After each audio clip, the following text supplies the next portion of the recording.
Shalom, shalom. You got it. Stop. Hey, shalom, Akim, shalom. As you can see, man, we in the museum at the Met. All right, just doing a little walkthrough to Roman history. Right, try to bring out some edifying scriptures.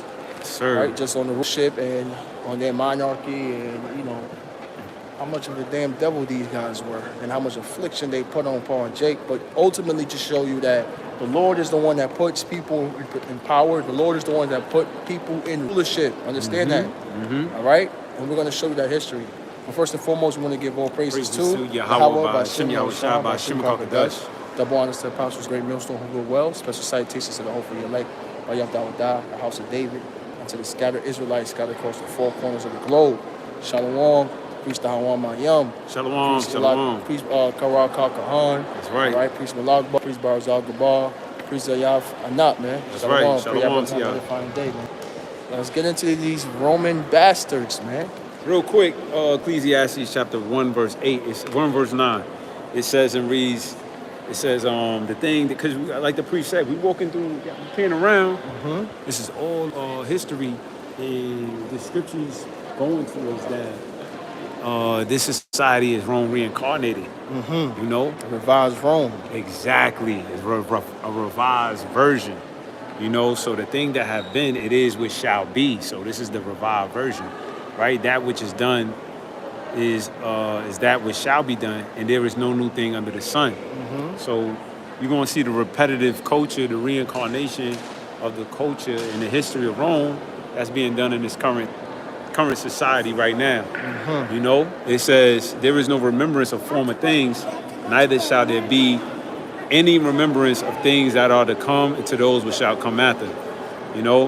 So I skipped one verse. It says, is there anything whereof it may be said, see, this is new? Yeah, somebody sitting on the seat of an empire, somebody making rules, votes, Senate votes. Exactly.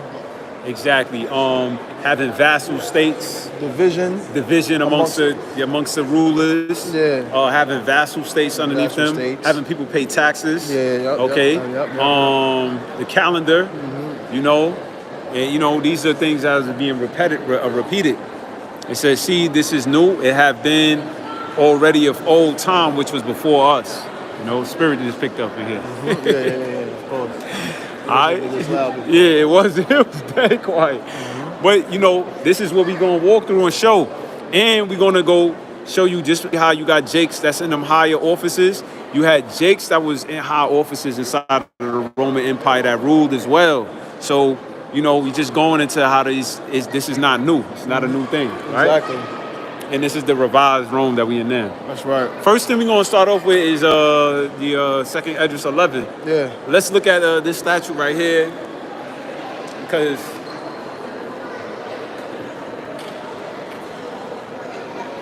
I'll hold it,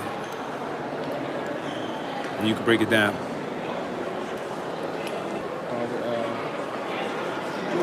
Yes, I'll read it, and we're gonna This says right here, colossal marble head, right, of the emperor.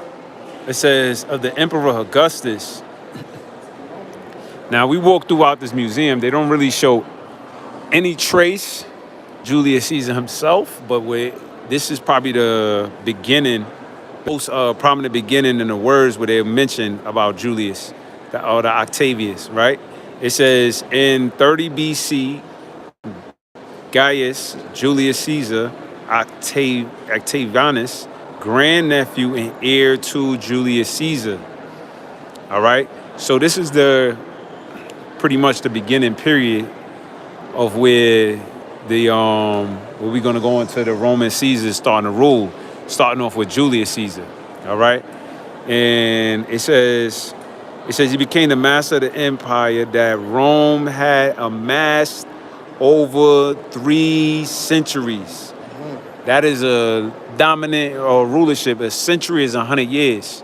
So they had it for around that time for 300 years, and which we'll go into it over here. We'll finish off over there, because that's when they show the fall of Rome, which was during the time of the Byzantine Empire where Constantine began to rule, where that was the Holy Roman Empire. All right.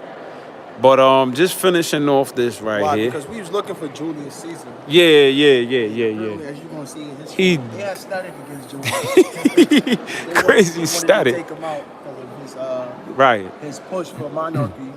All right, so True. you won't really see a Julius statue here. At all. You can start, but they'll have like they'll say like Julio or Claudio period. Right. This section over here, Just as you see right here, like the brother saying, the Roman Julio Claudian period. You know? I'll start off real quick. Let me finish this real quick. All right, go ahead. It says a new type of leadership evolved in which Octavian officially relinquished command of the state to the Senate and the people, while actually retaining effective power through a network of offices, privileges, and control over the army in 27 BC. In this restoration of the public, the Senate conferred on Octavian the honorific title of Augustus, and adjective with connotations of dignity, stateliness, and even holiness. All right. So let's get the list and let's go into the scriptures on this thing. This is 2 Esdras 11:1. Then saw I a dream, and behold, there came up. So Esdras, all of the, what you looking at right here is history written by God.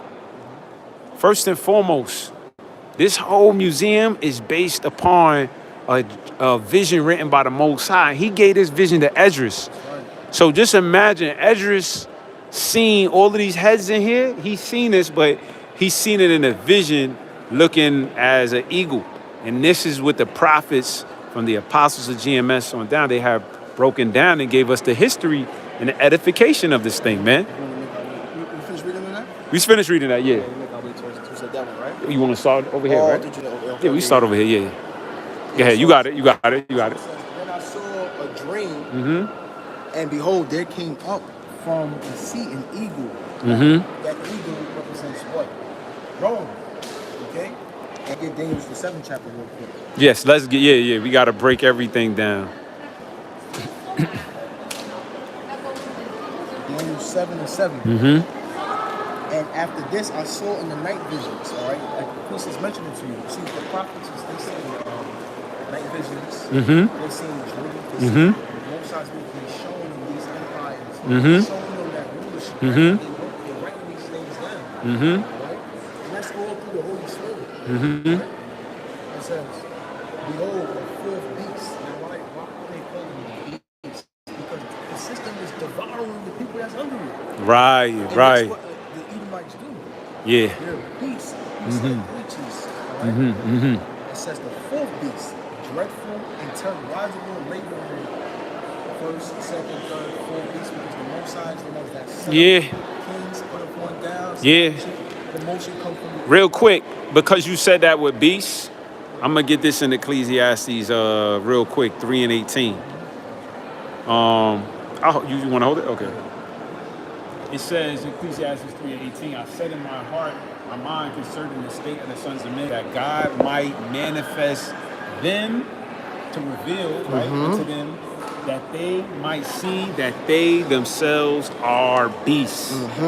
So when you're going back into it, when it is talking about a beast, saying that they might reveal themselves that they are beasts. That was what Solomon was saying. So the Bible itself talks in a lot of metaphors and parabolic terms. There you go. All right, this is the beast empire, because it's talking about a man. Who was the most beastly rulership? Well, this is the history of the empire, where you're going to go into the most beastly acts that they were doing. The orgies in Rome. You got the Olympics coming up. Oh, you got the you know, how they had vassal states, how they made people pay taxes, how they had the gladiators. You got the movie coming up with Denzel. You know, this empire of Esau is that top beast. You know, he's that top beast. And just to further edify, real quick, I just want to go to Genesis, right? In Genesis, right, where it says, just to give you an understanding.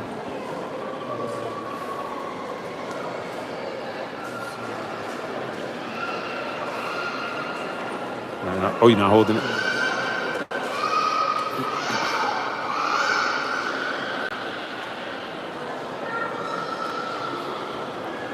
Want me to grab it or you good? You got it? Okay. All right, This. Genesis, Oh, okay. Genesis 1 and 25, right? Because we got to understand, why is the Most High comparing an empire Right. and the people Right. like To a beasts beast. in the mind? Yeah. What is a beast? When you look at a beast, it does everything it's nature to do. Mm-hmm. Alligators is going to eat anything and devour it, and you're like, Right. why does it just eat anything? It's without righteous laws. It's in the nature to do what it does. Wild dog, they don't kill their prey. They actually catch you and eat you alive. Right? Eagle. They don't cook they prey, you mean? Yeah. No, they don't cook it, but they don't kill it. Like a lion, he won't start eating you until he kills you. Right. You have to not be breathing. A wild dog, when you look it up, when you look at them, while you're alive and running. Oh, I see what you're saying. Oh, I see what you're saying. Okay. They don't care if you're Slack, alive yeah. or not. Okay. You know Got what you. I'm Got saying? you. Got you. But what's the difference between the two beasts? That's just in their nature. That's It's their how they nature. operate. Yeah. You understand what I'm saying? So this is real quick, right? Genesis 1 and 26. It says, and the Most High said, let the earth bring forth a living creature after his kind, cattle, creepy thing, and beasts of the earth after his kind. And it was so, right? Verse 25. And the Most High made the beasts of the earth after his kind, and cattle after their kind, and everything that creepeth upon the earth after his kind. And God saw that it was good. Verse 26, right? And, right, but before verse 26, and you jump to verse 20 real quick, it says, because that's man was created in verse 20. Right. God said, and God said, let the waters bring forth abundantly the moving creature that have life. You go into the word creature means any A living being. anything created. Right. So humans were created in verse 20. Moving creatures have life, the fowls that they may fly above the earth in the open firmament of heaven, right? So now let's jump down back to verse 26. It says, and God said, let us make man in our image. In And our what did the image. Most High just do? Right. Because men were created in verse 2. Right. Then he created the beast. Right. Now he said, let's make men in our image. Right. What's that image? They were set up in order. Right. Conscience. Right. Things not what to eat. Right. How to identify what was what. Right. They had that conscience, right? Right. After our likeness. A lot of these, the Roman rulerships, they were sleeping with families. There was a lot of incest going on. You know, they would sleep with their sister.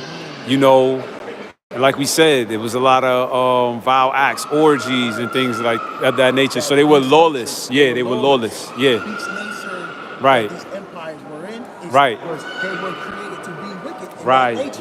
Right. And there was nothing that was going to change that. No. That comes to a high level of spiritual maturity when you understand that. Right. It says. That's why also. Oh, you gonna get that at Daniel's too? Yeah. Oh, that's what stemmed from it. Yeah. That's what. Yep. It said, let us make men in our image after our likeness, and let them have dominion over the fish of the sea, over the fowls of the air, over the cattle, over the earth, and over every. Yeah. So that hey, creepeth that's upon beautiful. the earth. That's beautiful. You said that. Now you have dominion. If a beast is ruling, and he has dominion over these things, right? He's not gonna really take care of much. He's not. That's He's- why he violated the land Sabbath. This is why you see the earth in the state it is. It's languishing. A beast would overkill. If a beast had an opportunity, it would see 5 gazelles. And Noah can't eat all that. But just because it's there, it's gonna just devour and tear it up. And devour and tear one up. And now, you just over devouring the earth. That's why it says, destroy him who would destroy the earth. Because Exactly. you know, But why he destroying the earth? Because it's in his nature to do. It's in his the nature. wicked. Yup. Empires are set up as beasts, and they just like when you look at the animals, they actually landscape the land.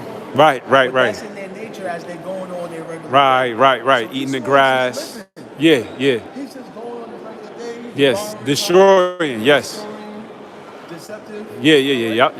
That's what he's doing. It says, verse 27. So the Most High created man in his own image. In the image of the Most High created he, him, male, female created he, them. Eat them. Yeah. Right? So just to let you understand, why is it called this system of beasts? Right? Right. Systems, right? Back at Daniel. Back at Daniel 7 and 7. And I saw a night vision foot, dreadful and terrible, exceedingly. Now this is Daniel getting the vision. If we jump from Esdras to jump to Daniel, because these visions, similar visions, you know, but they're broken down and given more information, Yeah. you know. And it had great iron teeth. It had great iron teeth. That's the key word. Iron teeth. Okay? The empire that ruled with iron, meaning the strongest, was Rome, the Roman Empire.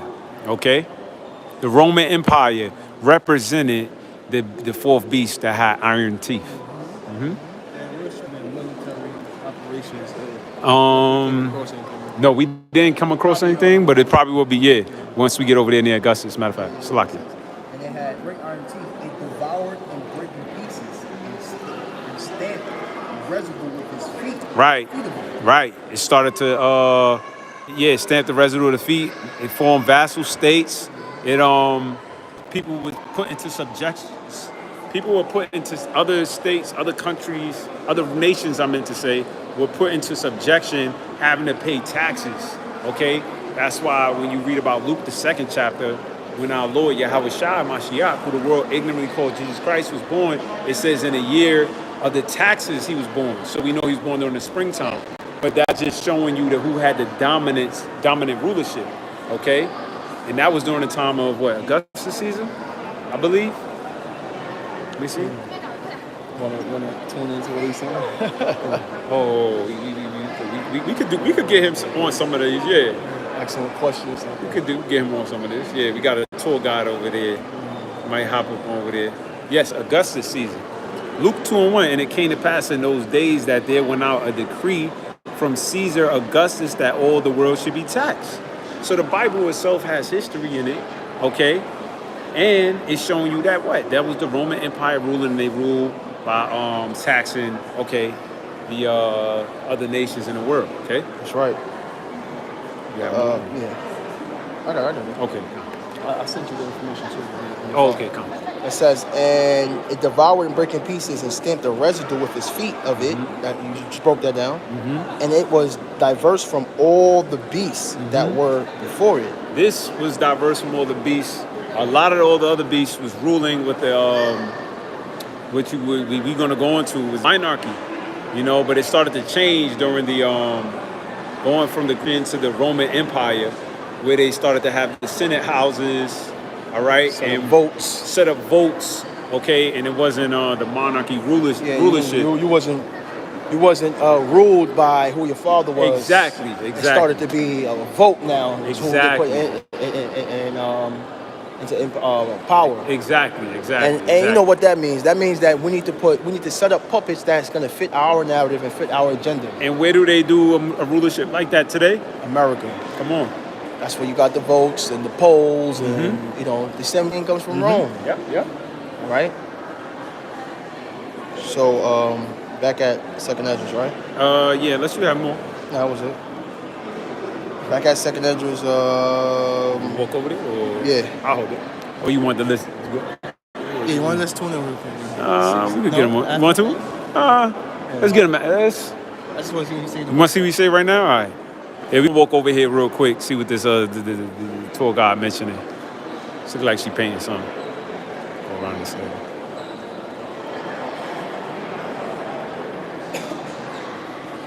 I never tuned into the tour guide. He took my Tiberius. Listen. Let's keep going. They do. He sound like he was naming the whole list of the line that we was mentioning. Yeah. I thought there was like a Claudius. Let's go. Oh, Yeah. So you got to start with Augustus. Yeah. He's probably. Oh, he's still going to Julius right now. I just broke it down. Well.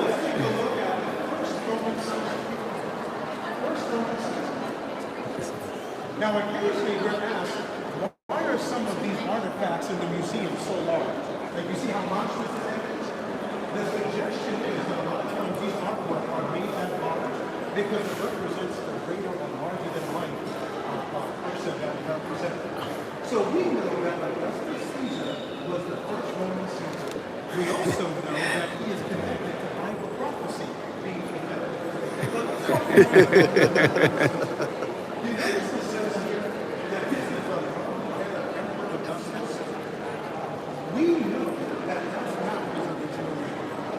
his original name was Octavius. But when the Lord said, Jake mentioned the scriptures. Bible scripture.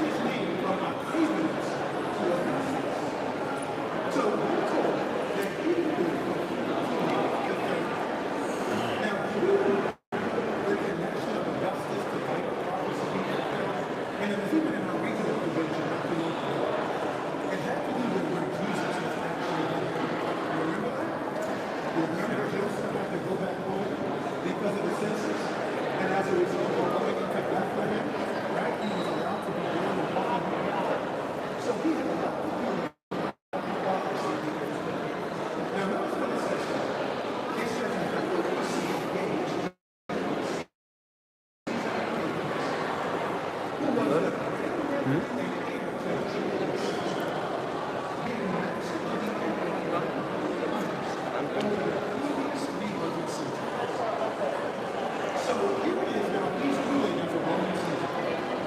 There are Christians who are living in Rome. Would they be affected by the Roman Caesar? Well, the first question we need to ask ourselves is how powerful was Roman Caesar? Let me show you how powerful. What you said? We still got to edit the first part, so that's not the first person. Unless it says otherwise, why would they hear it in the afternoon? So I got edited. So I got edited.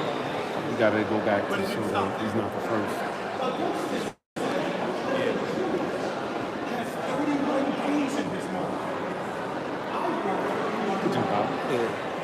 Do you know what they did in order to achieve 31 days in their mouth? Yeah. So he mentioned. So he's mentioning Augustus being the first, but as we know in history, Julius was actually the first. Yeah. And actually starting off, since he's saying prophetic, is we actually going into it. Yep. He would have to go to Esdras to really say it's prophetic. Prophetic, yeah. Yeah. And we're gonna start off with this, but like we showing you that let's actually read that about the first one being Julius, and because Esau don't credit that at all. For some reason, they not crediting him at all. The true prophet's got to help Esau in his own. Yo, that's funny. This is 2 Esdras 11:1. I saw in the dream, and behold, there came up from the sea an eagle, which had 12 feathers, wings, and 3 heads. 12 wings, 12 feather wings, right? And 3 heads. All right. So each feather, when you go into the prophecy, represent each Caesar. Each Okay. feather represents each season. Each Caesar that ruled. There was 12 of them. And that's starting all the way going from, like they got these periods blocked off from Julius all the way down to the ending off at the Flavian dynasty, right? So you had name them? You could name them. Let's name them, matter of fact, yeah. You actually had the first, which is Julius Caesar. So the number one is Julius Caesar, which the tour guide didn't mention because he's going according to how they got this museum set up. They're not credibly going into that proper information, you know? So it would be Julius Caesar, number one. Now, how would he have a whole month named after him, July, and he not even be known as anybody? You have a calendar. You got to, Going and stuff from. right. So, you know, Then you have Augustus Caesar. and also how you know he was there because he's part of that first triumvirate. Yes. You know? He's part of that first triumph. Why wouldn't it be? Wouldn't Augustus be part of the first triumvirate? If he would, you know what I'm saying? Right. So you keep going. My He fault. ruled from, as you see right here, Augustus ruled from 27 BC to 14 AD, right? Right. Then you have Okay. Tiberius. Type- ruled after. Right. Right. So let's start. Since we here, Yeah. it says the art of Augustan Rome. It says the city of Rome, which was not adorned in a manner appropriate to the grandeur of its imperial dominion and was exposed to floods and fires. Augustus so improved that he justly boasted that what he had found as a city of brick, he left as one of marble. Okay, basically that he improved it. It says the Emperor Augustus, 27 BC, 14 AD, set the standard for all later imperial guidance and magnificence. His activities included not just financial, legal, social, political reforms, but also patronage of the arts. It says is inscribed on the bronze tablets and set up in front of the mausoleum in Rome. Augustus gave his own account of the achievements of his reign among his benefactions to the Roman people. Let me see if we could pull anything from here for the most part. Because we just read in Luke the second chapter about the taxation. Exactly. So I'm just going to skim to see if it mentions. Augustus was in there. And Augustus was in it. Yup. In Luke the second chapter. Doesn't really say much. Huh? But it gives you distinct areas. Tiber River. That was Luke. Luke 2 and 1. What we read? Yeah. Yes. Oh, okay.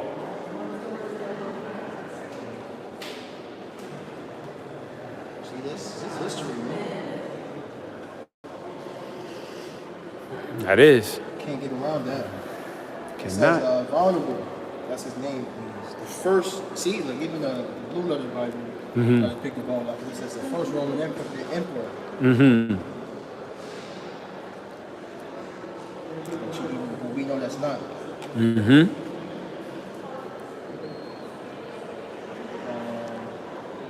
That's what it says. That's it? Vulnerable. Okay. Let me read something about Okay. this period called Pax Romana. Romana? Okay. Pax Romana. Let's walk over here. You want to hop on this statue? Oh, okay. Brother spotted an Agrippa, who's also inside the scriptures mention Agrippa. So Pax. Pax Romana is roughly a 200 year period, long period of Roman history, which is identified as the golden age of increased and sustained Roman imperialism, relative peace and order, prosperous stability, hegemonic power, and regional expansion. This is despite several revolts and wars and continuing competition at Parthia. It is traditionally dated as commencing with the accession of its founder of Roman participate in 27 BC and concluded in AD 180 with the death of Marcus Aurelius. Marcus Aurelius is in here too. You know? That's when Jake was pretty much beginning dominating. All right. Go ahead, Salaki. This is the last of the 5 good emperors. Right. Then those 5 good emperors were the Jakes. Right. Go ahead.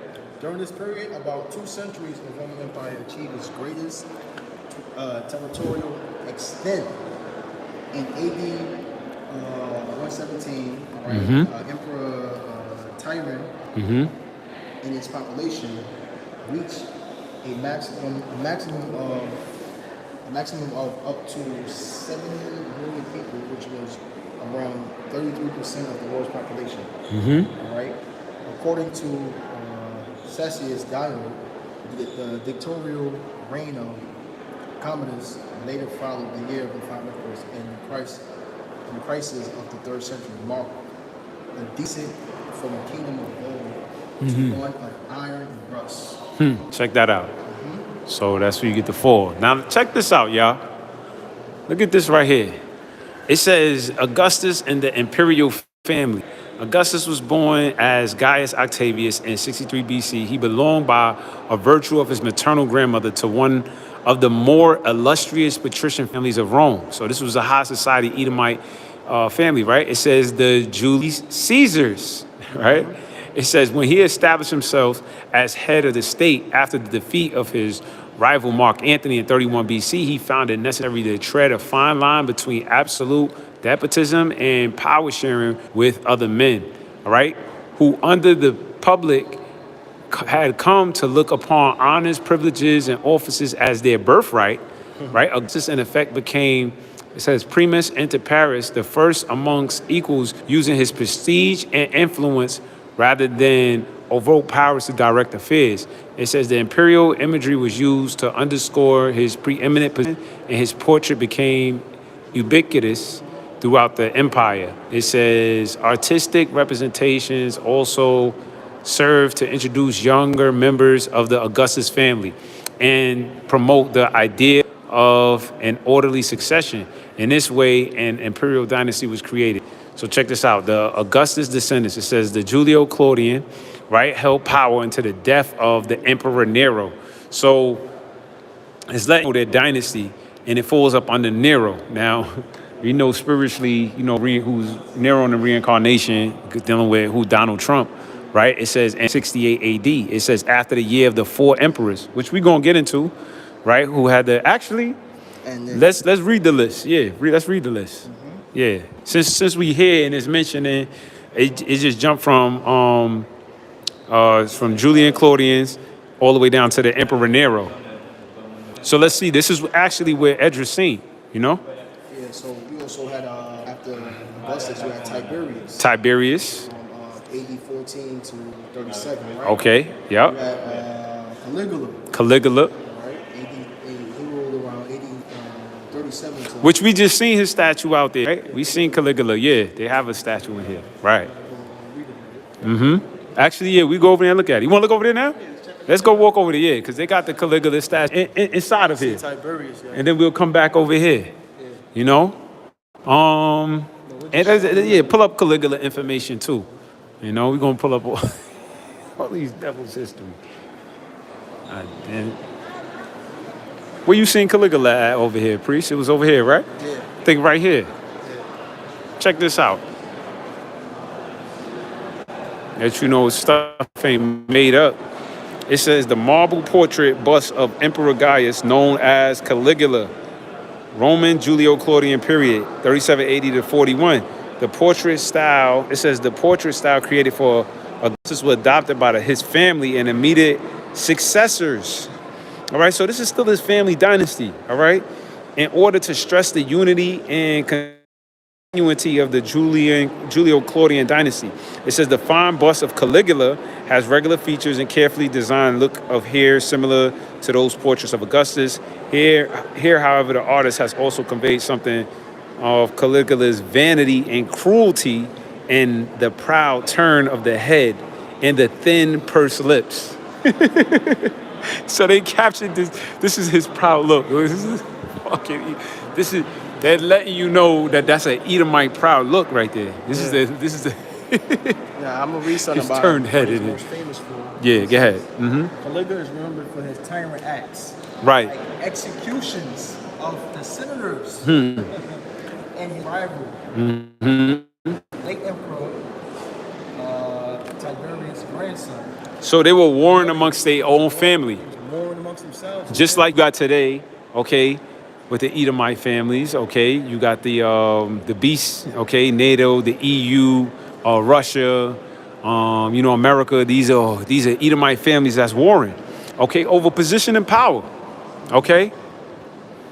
He was also known as the Mad Emperor. He's also known as the Mad Emperor. Okay, look at this. Okay, go ahead. Let me see. This they actually showing. It says this artist has also conveyed. They were pointing out the vanity and cruelty and the proud turn. So this look that you see right here is a look of cruelty, vanity, proudness. The way he did the thin pursed lips. If you ever see an Edomite do that, that means that's the most vain and cruel. I mean, wicked. That's the look. That's the look. That's the look. Let's go to let's hop back over there. Go to the next person, and then actually let's bring out too Psalm 73. Since it's going into the proudness. Okay. And so the scriptures speak on Esau, Edom as being proud. That proud turn of the head.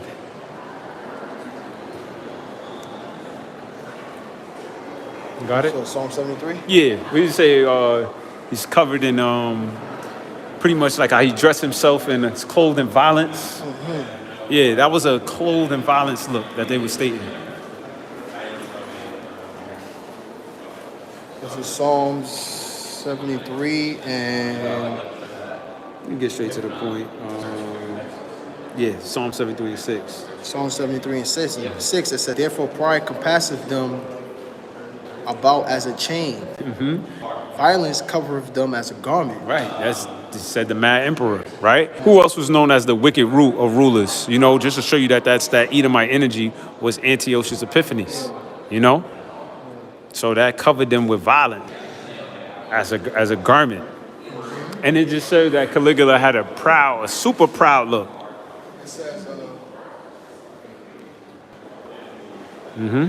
it says, he forced senators to gobble, kiss his feet, and subdue their wives at dinner parties. Wow, that's Esau again. Thrones. Game of Thrones, and also what happened to Jake? What happened to us when we went into captivity? What did he do? He turned our wives into. That's why to this day, their image is so like their image is near in their head. You know, they can't think to talk or fix their face up to an Edomite. All right, and eccentricities. His eccentricities became more murderous. He restored the hate treason trial of his crusaders, executing both rivals and close allies. So wow. The head of the Patronian Guard, his personal protection squad. So what he came up with something called the hate. The hate. The hated restored the hated treason trials. Look that, cause that sound like the Southern Poverty Law list. That sound like a group that he just wants to label or extreme as a hate group. Yeah. Look that up. That's what the Caligula did, and we're gonna go down the line, you know. And it's fine. It goes down straight from there to Nero. And then after the year of the four emperors in 69 AD, Vespasian secured the imperial purple and founded the Flavian dynasty, which lasted until the assassination of his youngest son, the Emperor Domitian, in AD 96. So they summed up pretty much that Edomite family hegemony or domination of Rome all the way into 96 AD, which we understood through hearing from our apostles, you know, at GMS and learning that Jake began to rule straight after. All right.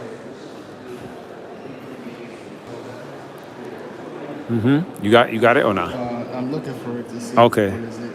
If not, it's cool. If they don't pull it up, I just would wanted to, you know, that sound like an ancient, like, you know, how they got the Southern Poverty list. It said the hated trial, so. It's probably treason. The treason.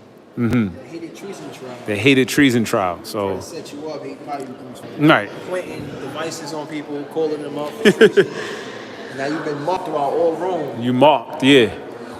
So it's can't find it. We just continue on with the list. All right. Yeah. So just to carry on. Just to carry on real quick. All right. Next guy. You had also Claudius. Claudius. Claudius. Claudius? Well, this is a part of the Claudian rulership. So Claudius, let's pull up on Claudius. He probably had a statue of him somewhere as well.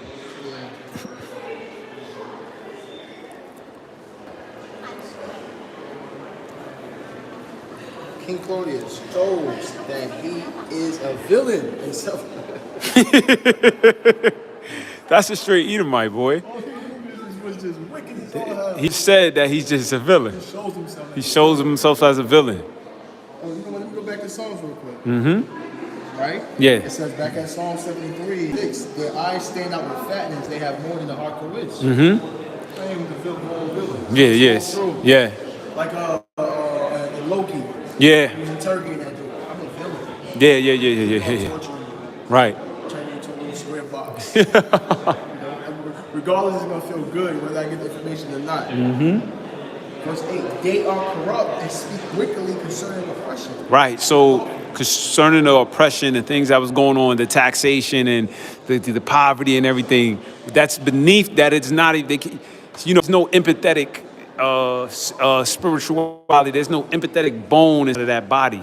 So speak wickedly concerning oppression. And that was who? Claudius, right? Claudius. It Okay. says King Claudius shows that That's why when the Lord said, I'm going to raise up a nation terrible that shall not regard old or young, that's not an empathetic spirit. The Lord removed that. Deuteronomy, the 28th chapter that we speaking on. So embodies of Esau, Edom. No, I didn't see. It might be a statue somewhere over it here. says, hold on 1 second. So see, it's not a statue, look. Oh, okay. You know what? We probably did. He over. Somewhere over here, yeah. Look at He this. lurking. It He says- lurking. It says in several ways. It says he shows himself a villain in several ways, and most noticeable, him killing his family members and relatives. So, here we go. That's the Edomite families going against each other, okay? Julio Claudian. Yeah, so this is during the period, Roman Julio Claudian, and they showing you the art during the time of that era. Yeah. Continuing on, right? It says but Claudius is characterized as a villain in the play while he attempts to show his family and friends that he is a good person. So that's that. You've been had that energy. Let me get that word smoother than butter. Then let me get that. Yep, war was in his heart.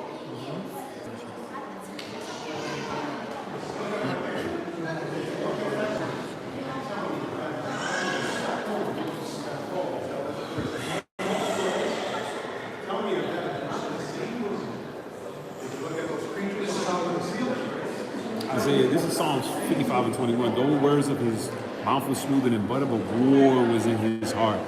Okay, so he learned to amass that deceptive ability. The art of sedating you. Right, sedating you.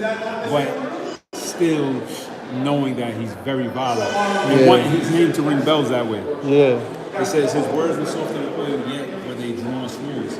And then that's what you see all throughout the Roman history. They were killing each other for positions of power. And this is why the actual war will break out the way it will, is because this is the same type of spirit that's being put out there through the spirit of Yahweh Hashem Yahweh Shai into this earth right now. Okay? Let me see it real quick. It says Claudius is characterized as a villain in the play while he attempts to show his family and friends that he is a good person, but makes many mistakes which lead to his downfall. All right? I got something else real quick. When you look at Claudius, it says, despite other dangers, Claudius worked hard at his job, starting work just after midnight every day and began to pay off. He made major improvements in Rome's judicial system. Right? So now this is what they're looking at as being good. Right. Here, he upgraded the judicial system. Pushing laws. And what did this... Passed laws protecting 6 slaves. Now, why would you want to pass laws to protect 6 slaves? Because you want them dudes to remain goddamn slaves and healthy.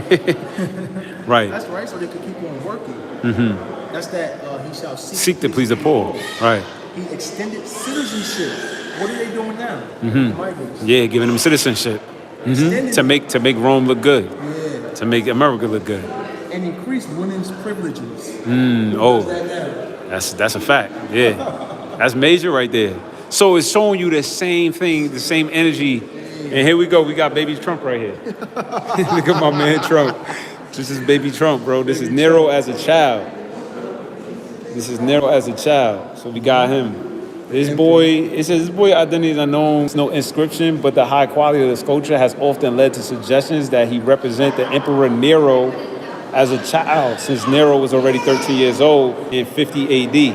It says when he was adopted by his great uncle and stepfather, the Emperor Claudius. See? And wasn't he over here? And he followed after his steps. Followed right after him. destroying Right after Rome, him. and he tried to blame Jake. Yeah, right after them. Yep. It seems unlikely that he is in fact the person portrayed here. Nevertheless, the style of the bust is very much in keeping with the Julio Claudian portrait. So they saying it's not. They can't really say, but they said if they were to point a finger at anything, this would be Nero, of who they identify as.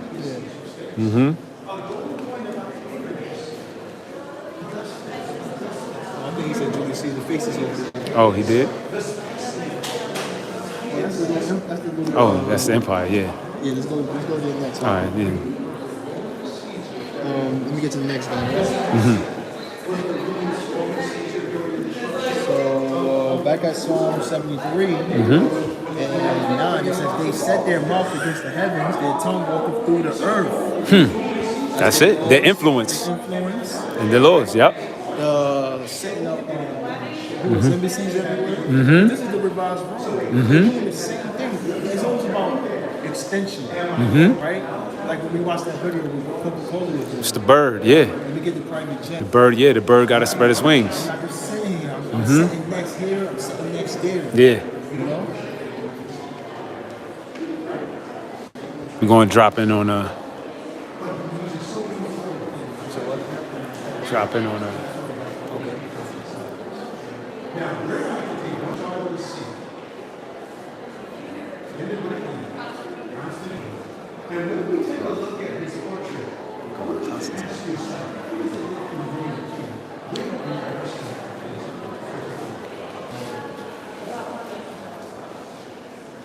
I wonder if he's gonna show how Constantine really looks. Nah, they don't got the true image of He ain't Constantine. gonna show here. Constantine true image. Okay, so these are the coins. Watch out, please. No, you good.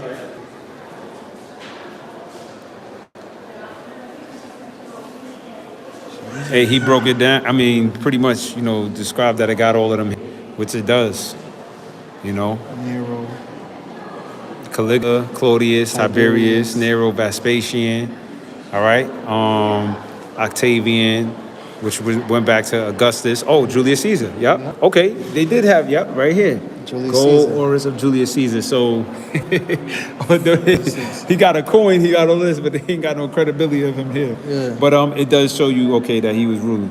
Okay, so, by the way of having a coin. All right? Got Agrippa right there. Agrippa, okay, which we know that Agrippa was in the scriptures with the Herodian dynasty. Exactly. All right? Everything in the scriptures, man. You guys Being have manifested. these authors that don't want to understand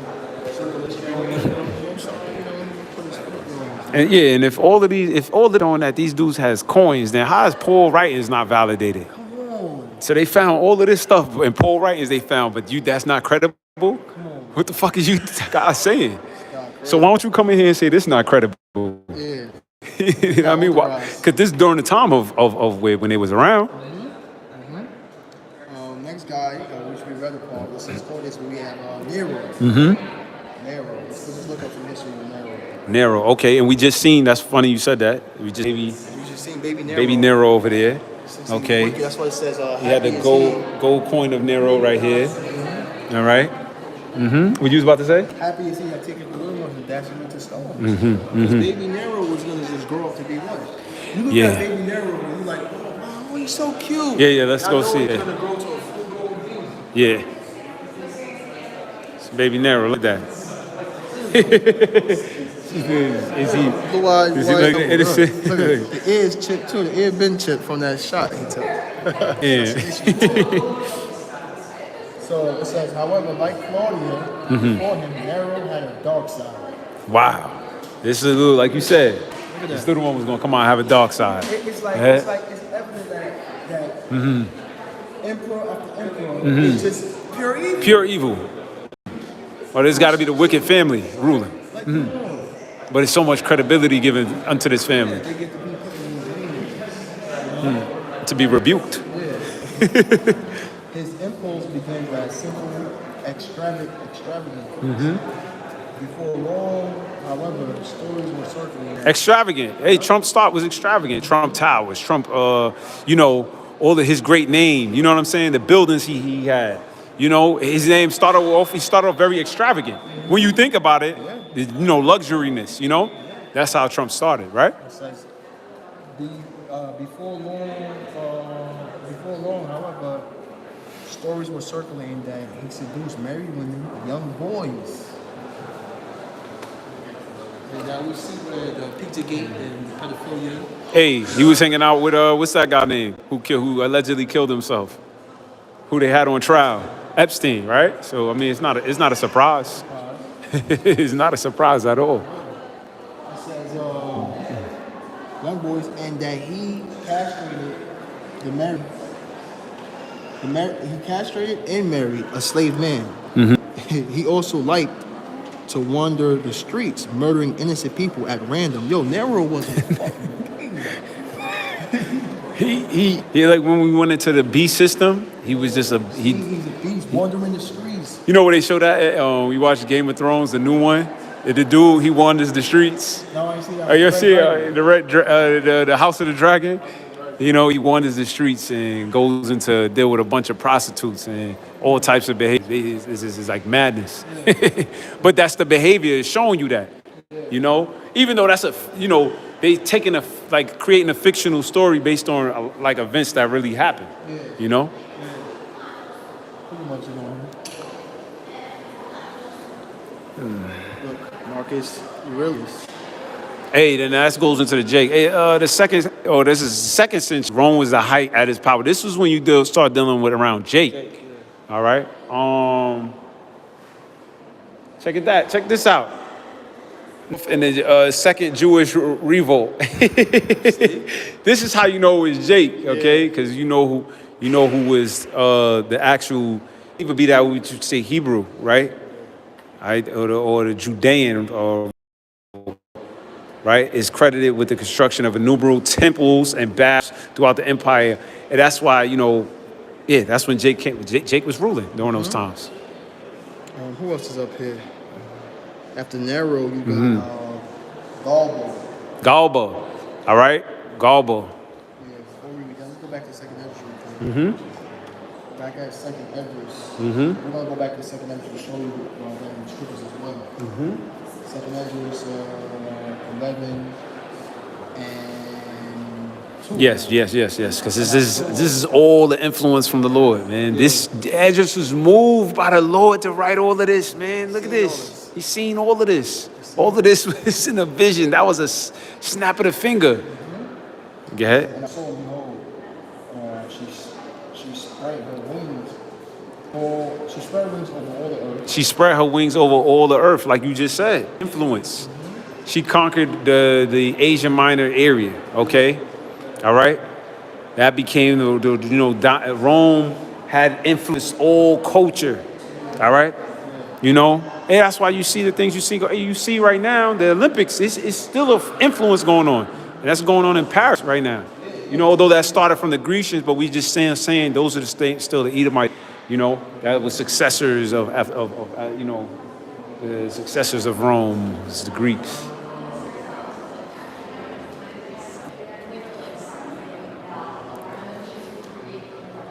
You got more? Okay.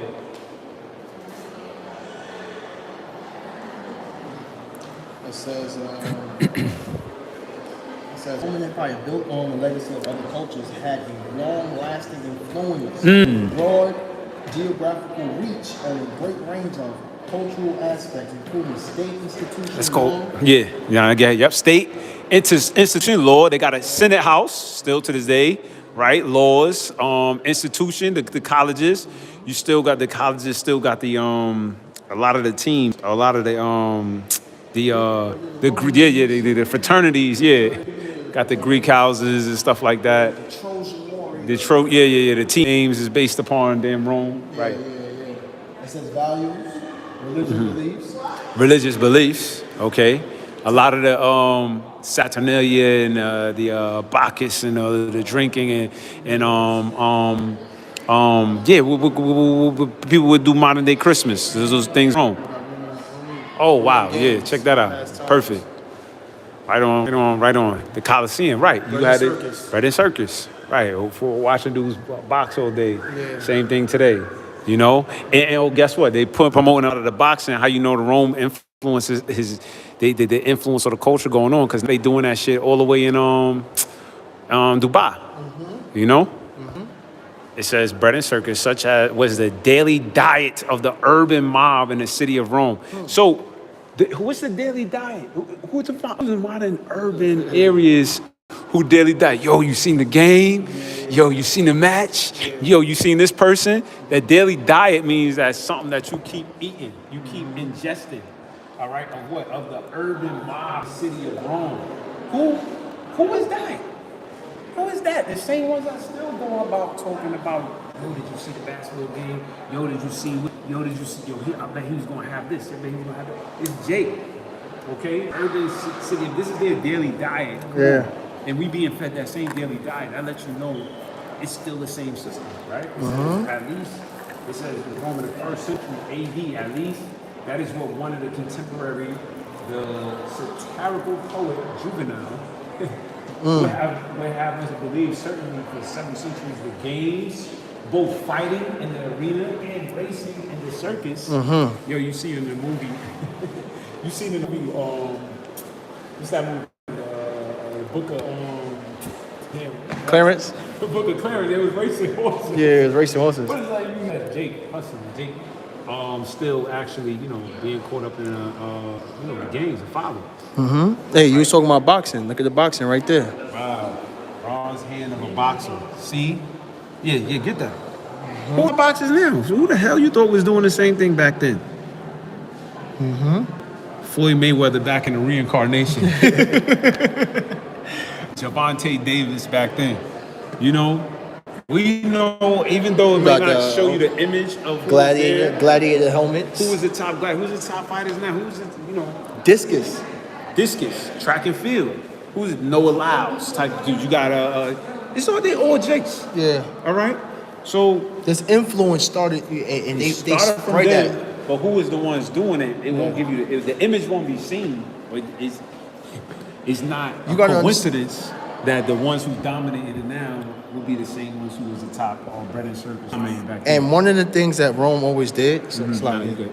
one of the things that Rome always did, and anytime that people had complaints about the Society, you're or right. society, what was Yeah. going on, Yeah, give him more bread and circus. let's throw the biggest empire game ever. Same thing now.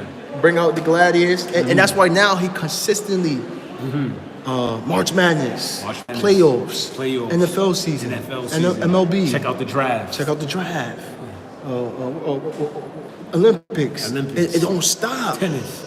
Yeah. It don't stop, so you never get to really lock in to your society crumbling before you. Yeah. That is a skill tactic of a devil. That's sleight of hand.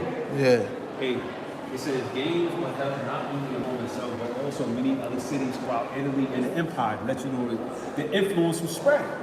Right? It says these spectacles provided an inspiration for many works of art, including bronze and marble statues, reliefs, mosaics, and numerous different kinds of souvenirs. Some examples which are displayed here between your brother look at. All right, and then there are remains of monumental buildings that were erected. You have monumental buildings that were erected. To this day that happened. I mean, they built up a damn building in Brazil. They knocked that whole damn village down, bro. They knocked the whole town where people was just in the games. Now that shit is abandoned. Anyway, it says, in addition, there are remains of monumental buildings that were erected to stage the games. See, the same thing being redone. These notably, the Colosseum and Circus Maximus in Rome represent some of the larger, technically most complex structures built before the modern age. Another leisure activity that the Romans made their own, and one that has had more lasting and beneficial impact on civilization is games. The Romans enjoyed a visit to the public baths as part of their daily routine, and as a result probably benefited from higher level of purchasing than any other until the 20th century. They provided bathers with clean running water. Sounds like modern day pools, if you actually, right? It says central heating, hot baths, massage parlors, and other facilities for exercise, social gatherings, in addition to meet with friends, discussing politics, debating, or listening to the latest piece of music or poetry. Bathers being surrounded by an impressive array of architectural sculptures and decorations. Basically a bunch of bullshit. A bunch of And they didn't like, lavish and I want to just get real quick to Acts 16 yeah. and 21 real quick, right? Of why we're going to be put as, We done with over here?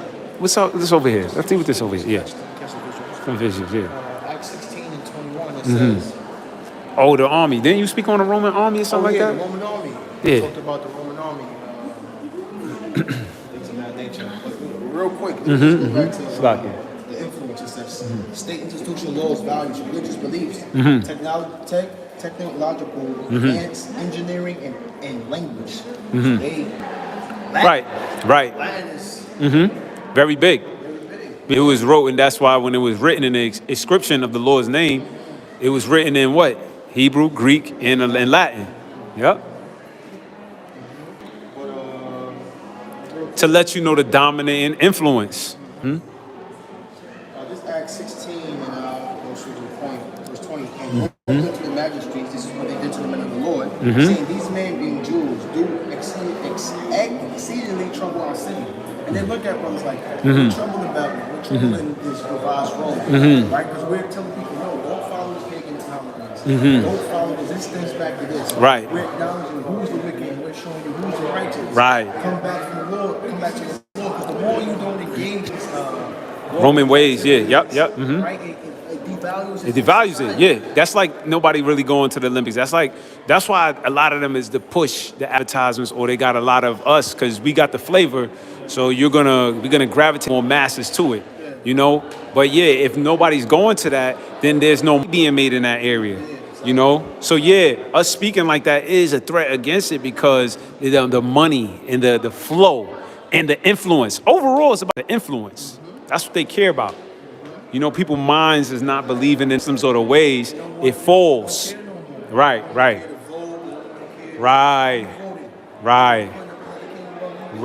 They don't like, right. It says, being Jews do exceedingly trouble our city and teach customs which are not lawful for us to receive. These are not trying to make it part of the American traditional society. So now you got groups that's rising up, Proud Boys. It's funny you said that.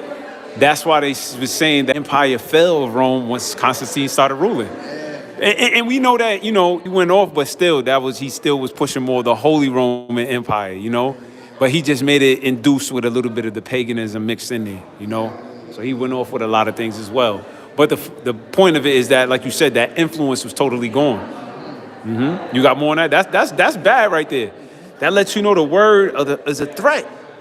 Or just not following the tradition is a threat. Because you're causing them to you're not making them be Romans. Yeah. Killing my influence. Yeah. Read the second address. The second address, when you go back to it, right? When you go back to second address. That's what money is. Money is really a currency or influence, a flow. You know what I'm saying? That you're stopping flow.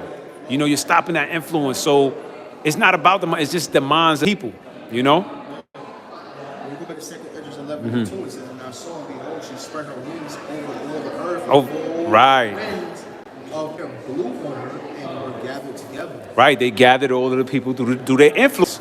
You know, this is why the culture and the art went throughout all, you know, all eras or all areas because of their influence.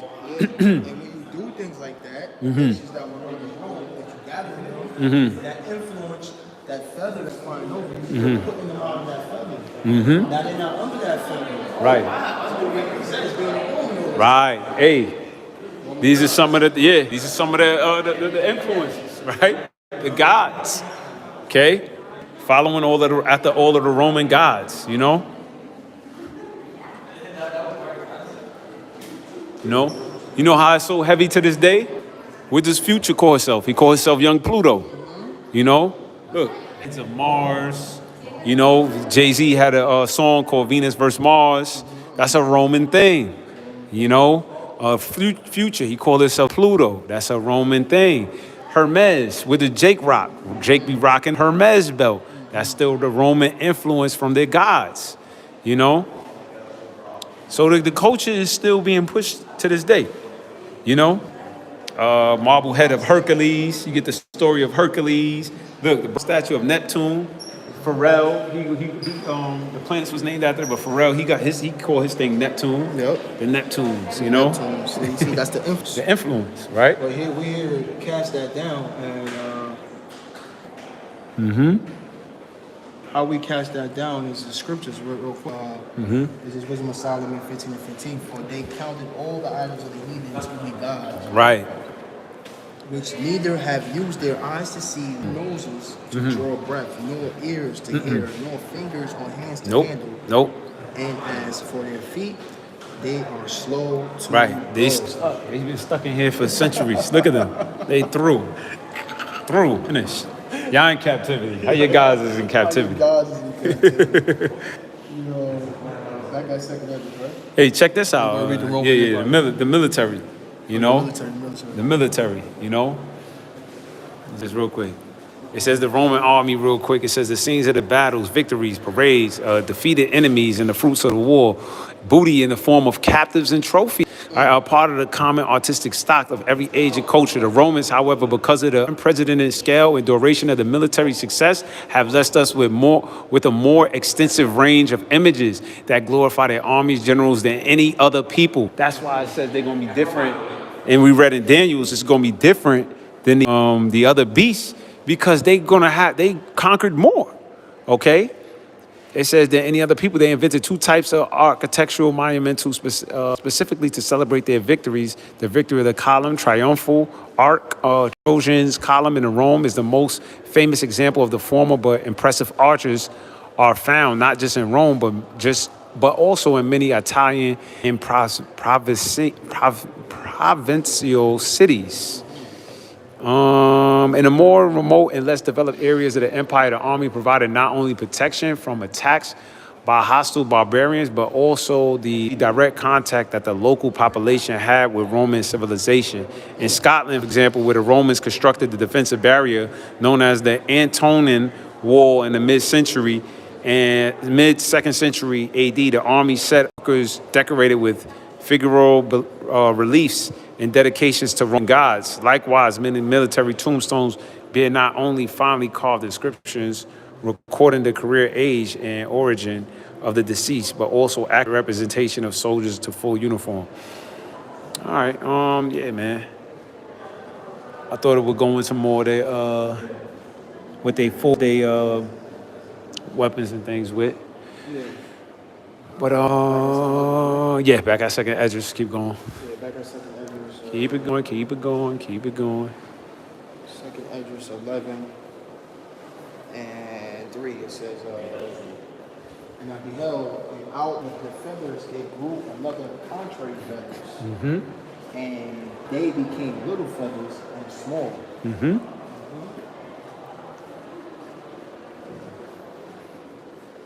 those contrary feathers.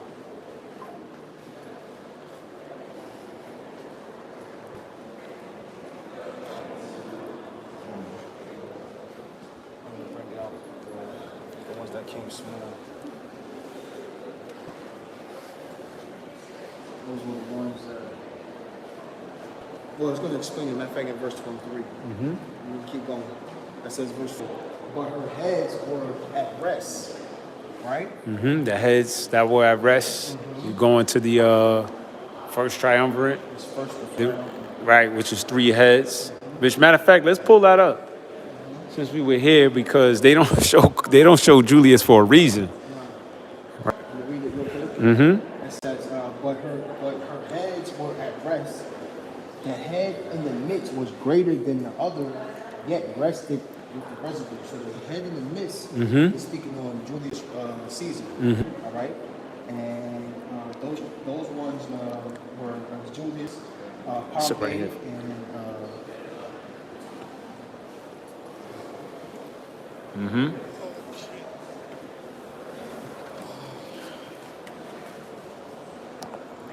You said it was Julius, Pompey, and yeah, you got it. I put it in the. Oh, okay. So it says Julius, Pompey, and Cretius. That represents the first triumvirate. So we're gonna look up the first triumph, triumvirate of Rome. And that's how these dudes was basically moving and ruling. First triumvirate, it says, was an informal alliance among 3 prominent politicians in the late Roman Republic. You got Pompeius, it says Crassus, and Julius Caesar. The Republican Constitution had veto points. Okay, let's get a little bit more into So that. it was an informal political alliance between 3 powerful men in the Right. Roman Republic in the first century. Right. And this is around the time I believe Julius was trying to establish a monarchy. It says Caesar and Pompey, the two remaining allies, maintained friendly relations for a few years. They remained allies even after Pompey's assumption of a solely consulship in 52 BC. In the death of Julia, Caesar's daughter, and Pompey's wife. Pompey, however, moved to form an alliance to counterbalance Caesar's influence after Crassus' death. So Caesar began to have a major influence over Pompey, and they got jealous. You know, that's just like Esau. Esau was jealous over, you know, with Jake, you know? So it says Pompey, however, moved to form an alliance to counterbalance Caesar's influence after Crassus' death. These drew him slowly into a policy of confrontation with Caesar, deteriorating trust through 50 BC, along with the influence of Cantillanian anti-Caesarean hardliners on Pompey, eventually pushed Caesar into the open republic in January 49 BC. You know, so they started beefing amongst themselves, you know, due to one thinking that another had too much influence, you know? And that Julius was trying to establish was, hey, listen, who comes up next is based off the heir. But they wanted to set up the voting system. I'm gonna get this real quick. First Maccabees 8:15. It says, moreover, how they had made for themselves a senate house, Right. wherein 320 men sat in the council daily, salting the way for the people, to the end they might be well ordered. For saying that they committed their government to one man every year who ruled over all their country. See, so they started that voting system.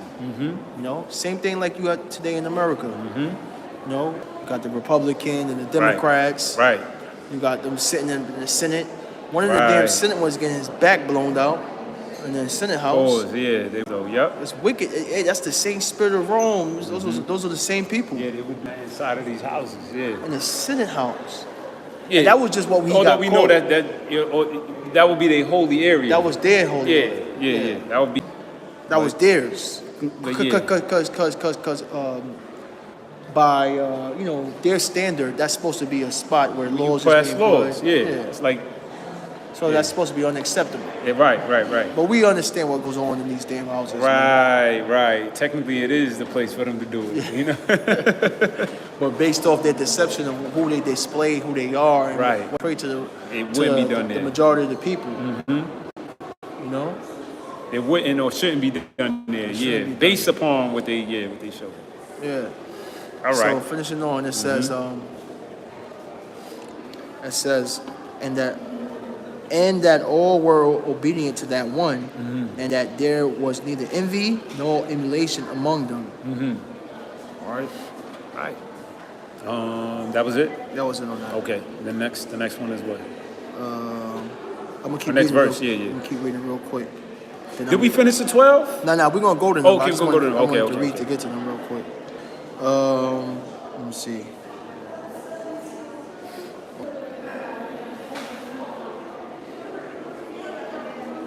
I mean, you want to look at it? I'm gonna read it. Okay, yeah. So I'm hopping back and forth. Yep. This is second address. Second address. Back at second address 11 and 5, it says, moreover, I beheld, and lo, the eagle flew with her feathers upon the earth, and over them that dwell therein. All right? So that's talking about its influence again, right? Just you know, him establishing, you know, his rule, Right. you know, and the things that he's Yeah. supposed to do. Yep. Verse 6. And I saw that all things under heaven were subject unto her, and no man spake against her. Right. Nobody against her. All was subject unto her. What do you think this whole shit is? You think you could have spoke? We just read about the hate trials. Yeah, What did you think would have happened if you would have spoken during that time? yeah. What do you think about Nero? What do you talk about? Yeah, they was trying They was, to take your head off. they was taking each other's heads off. Yeah. What do you think about yours? Nobody spoke against it. Hey, because you said that, let me get Acts 22 real quick. How when Which I think this is a game. This is not a game. This was the truth. This was what was happening. And nobody spoke against it. To this day, they're doing that. This is how you know this is reincarnated. To this day, you cannot speak against this society or this country because you will be demonized. You know. and this is why And then you guess like what you saying, you be demonized. demonized, yep, outcast, and then pointed out as a target. Yeah, Right? exactly. They put you That on that will happen. list. Yeah, you will be put on that list. You will be put on a list, but other countries that speak against it, you see that in Spectrum, they're gonna get offed, you know, overthrown, you know, set somebody else up over in that area, you know. This is Acts 22 and 25. And as they bound him with thongs, Paul said unto the centurion that stood by, is it lawful for you to scourge a man that is a Roman and uncondemned? Why did he have to? Why did he have to use discretion and say I'm a Roman Because he was speaking against the Romans, So he right? said, damn, fuck, I'm in this position. Right. Let me use some Right. wisdom. Right. And just say, hey, listen, I'm a Roman. Yeah, I'm not against this. Like, I pay my taxes pay my taxes. to a gun, Yeah. to whoever, whatever Caesar was ruling. Exactly. Right. When the centurion heard that, he went and told the chief captain, saying, take heed what thou doest, for this man is a Roman. Verse 27. Then the chief captain came and said unto him, tell me, art thou Roman? He said, yeah. Verse 28. And the chief captain answered, with a great sum obtained I this freedom. Paul said, but I was freeborn. Then straightway he departed from him, which should have examined him, and the chief captain also was afraid after he knew he was a Roman and because he had bound him. So he's like, oh, damn, doing this to the Romans. It's against Romans' laws. No Roman shall bound a Roman. Oh shit. You know? Yeah. Yeah, that was that on that. But also, All right. when So you read, This is the next one then. yeah, you know, he came with the armies. You know. All right, back at Second Esdras. This is verse 6 now, right? No, verse 5 or verse 6? Verse 6. And I saw. No, it was verse 7 now. And lo, the eagle rose upon her talons and spake to her feathers, saying, verse 8, watch not all at once, sleep every one in his own place. Right, that's why you got everything broken down throughout here. They all couldn't rule at one time. Yeah. Shit, they couldn't even do a first triumvirate. They started beefing. Imagine there were 12 of them on there. Yeah. 12 top tier Edomites ruling. They're gonna be war. You know? So even within empires, the Most High of one, bring of one down. Hey, let me and get that. promotion. Let me get that. Yeah. Coming from the Most High. Yeah. That lets you know the Most High is a balanced power too. Yeah. And that lets you know that it's not to them. Nope. They could have had the best policies ever, but the Lord is like, no, we're going to have one at a time. All right? What's that? Psalm 75 and 6. It says 5. I'll start with verse 5. Lift not up your horn on high. Right? They can't lift up their horn on high. You walk into this museum, nobody's horn can be lifted up on high. Yo, how creepy. Look at look what they did. Right? It says, speak not with a stiff neck. For promotion cometh neither from the east, nor from the west, nor from the south. Right? But God is the judge. He putteth down one and setteth up another. Right? And that you see the rulerships being organized.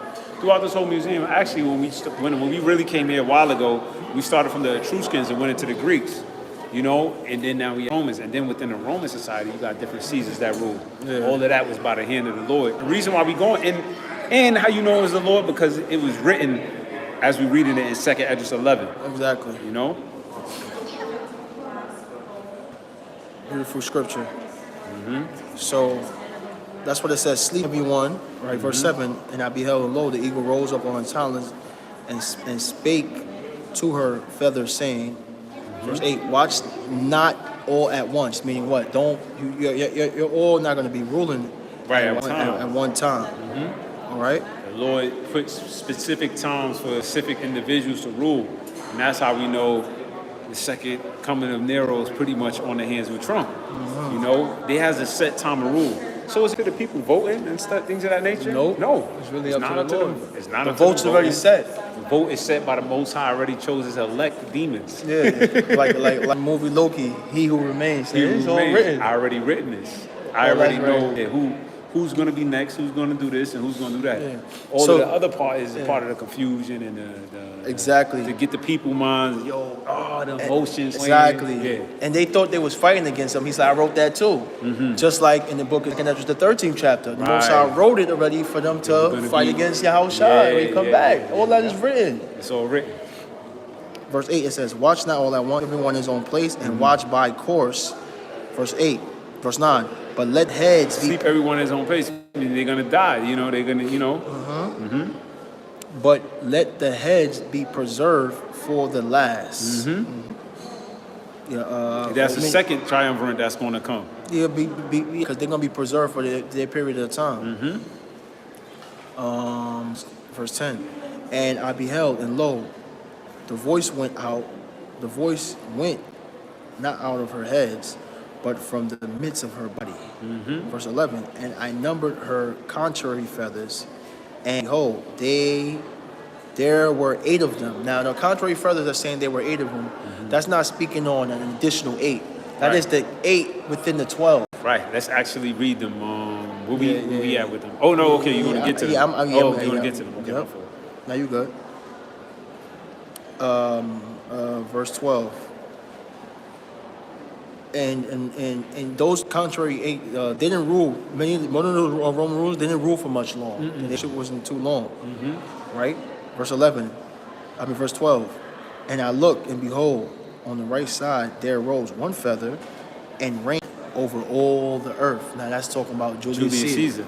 Right. Yep. In verse 13, and so it was, and when it rained, the end of it came, and the place thereof appeared no more. So the next fire stood up and reigned, and had a great time. The one who had a great time was Augustus. Augustus, because Julius ruled around That's 44. why he got that impactful empire. Yeah. That's why his name ring bells more. That's why you see him everywhere. He everywhere. And everybody is saying that, Augustus. But Julius ruled around 44 years. Augustus, he ruled about half of that. No, Augustus ruled longer. Augustus ruled longer. Yeah. Oh, okay. Yes, you're right. Augustus ruled about 44 To 45 years. 40 to 45 years. That's why everybody's saying, because you don't rule those, you don't consider those that rule a certain amount of time as the ruler. You're going to put the dude that was in there the longest. Right. You know what I mean? You're going to remember him. You're gonna remember him. He got more of a dominant and an influence. And the fact that he came after, you know what I'm saying? Yeah. And longer at rulership, yeah. And like we read in Luke 2:1, he was spoken about in the Bible. Man, Right, we can't and in even. the script, yep. But even in that Luke 2:1 where you wrote about them collect X's, when you look at the word calendar, remember it goes back to Calends, Yeah. which is the first day of Roman month when debts fell due to accounts being reckoned. Come on, man. Who got a system set like that? Fucking debts.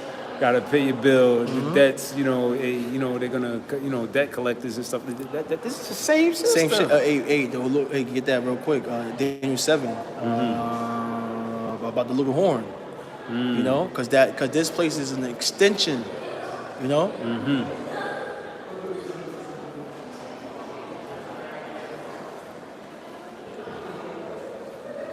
Extension. America is an extension of Rome. It's like a revised Rome. That's exactly what it is. It's Rome 2.10. It says, and I 10.0. considered. She says, Daniel 7 you read, breaking pieces, stand the reservoir of beasts, 10 horns. I considered the horns, and behold, there came up among them another little horn. There you go. That little horn is America, man. Right? That's what came up, right? That's, like you said, during after. It's the influence of the whole beast. He's part of the beast. He's what came up out of it. This is my beginnings. You know what I mean? Like you got the beast of it. You got the format of the whole creature. But now the horn came up. He's showing his strength through the beast. through the Roman history, through all of these things. This is what he's showing himself in. That's how he's able to flex, all right, through this culture, through this behavior that he came up out of. You know? And that's showing you that what basically just Esau reincarnating, coming back. That was it. It's more than that. That's it on it. Okay. Back at Revelation, 2nd Esdras 11 and 14, and we're gonna get the other guy. 2nd Esdras 11 and 14. It says, and it happened, and it rained. Right. It happened that when it rained, the end of it came also, like at first, so that it appeared no more. All right. So basically, Augustus' rule came and it finished. Right. Because it's an ending period to your rulership, man. Because the Lord is the one that you that beginning and that end. You know. Right. Then verse 17 it says, "There shall none after thee obtain unto thy time, neither unto the half thereof." Meaning what? There was no other emperor that was going to rule as much as Augustus Caesar did. Right. Neither to the half of it. Yeah. And as you go down, it gets shorter and shorter, due to their rulership. Yeah. 17. There shall none after thee attain to that time, neither unto the half of it. Verse 18. Then arose the third. Okay, which we went into was Tiberius. Okay. And he had like a 23 rulership, 23 years rulership. All right. That was the third feather. That was the third emperor that ruled. Tiberius, 14 AD to 37 AD. Yeah. So you had a third, and appeared no more also, which means his rulership eventually came to an end. Verse 19. So went it with all the residue, one after another, as that every one reigned, and then appeared no more. Basically, same concept. You know, them ruling, and then they all had their time. They all was done. You know. Verse 20 says, "Then I beheld, and lo, in process of time, the feathers that followed stood up upon each side, that they might rule also." Speaking on what? The contrary. The first six ruled on the left, then the other the other six that ruled. So the first six is the ones that ruled on the left. Speaking on those Caesars. Now verse 22 says, After this I looked, and behold, the 12 feathers appeared no more, nor the two little feathers. Now these two little feathers is not two on top of the 12. Right. Those are just two little feathers within them, because they didn't really have much of a long rulership. Right. You know? Right. It was pretty much a short rulership. Right. Verse 23, and there was no more upon the eagle's body but 3 heads that rested, and 6 little wings. Right? And now the 3 heads. Yeah, that was the 3 heads that rested.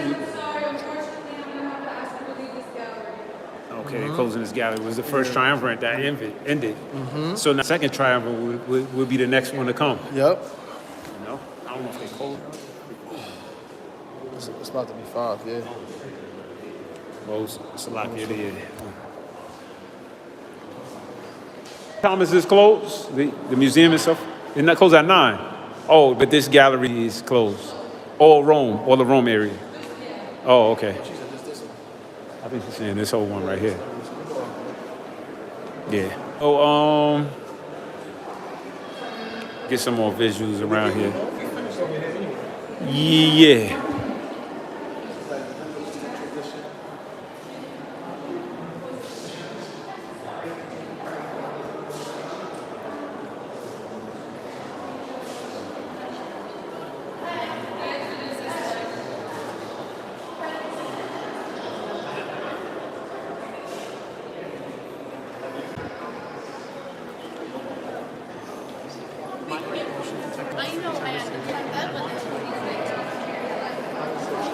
Before we even shut everything down, Just one right here. The Roman art in this court and adjacent galleries encompasses the period of 300 years from formal establishment of imperial rule under Emperor Augustus, which we started from until the time of Constantine. Now, we know Constantine, during that time of rulership, was during the time of Dark Ages when Jake was ruling, all right, also a.k.a. known as the Holy Roman Empire. The vast Roman Empire, it says, which stretched from the Atlantic Ocean to the Euphrates River. And it's funny using the Euphrates River because that's still biblically in Revelation 16. And from Scotland to the Sahara Desert, including many different peoples, languages, cultures. It says, see the map to the right, which we'll look at. Over this diversity, the Romans imposed a uniformity of the government and ideology, art, architectural form, an essential part in process of Romanization. Feathers flying across the Right, nations, man. right, with their influence, you know? And this is the area, as you can see, you know? So it's spread, you know, where we could start off with in Rome. Hey, and you know, you had the, you know, who the first Brits was, okay? But like they conquered and influenced all over these areas. These are the beast came out of the. This is why that whole history side is important because each of when you read about Daniel's, they came out of the Great Sea was the Mediterranean Sea. So with the Assyrians, the Babylonians, and after that the Medo-Persians, okay, the Grecians, okay, then you got the Romans. All right. It's funny that this is the area that they showing. All right. From Africa, you know, you had Hannibal Barca, who fought against the Romans as well. He was from Carthage. Okay, he dominated certain parts of I'm pointing the wrong area. Sicily. Okay, but Rome was here. All right, but go ahead, Salakia. And look, Jerusalem. So Rome over here, how far of an impact they had over the way to Jerusalem. Damn. All right. You know?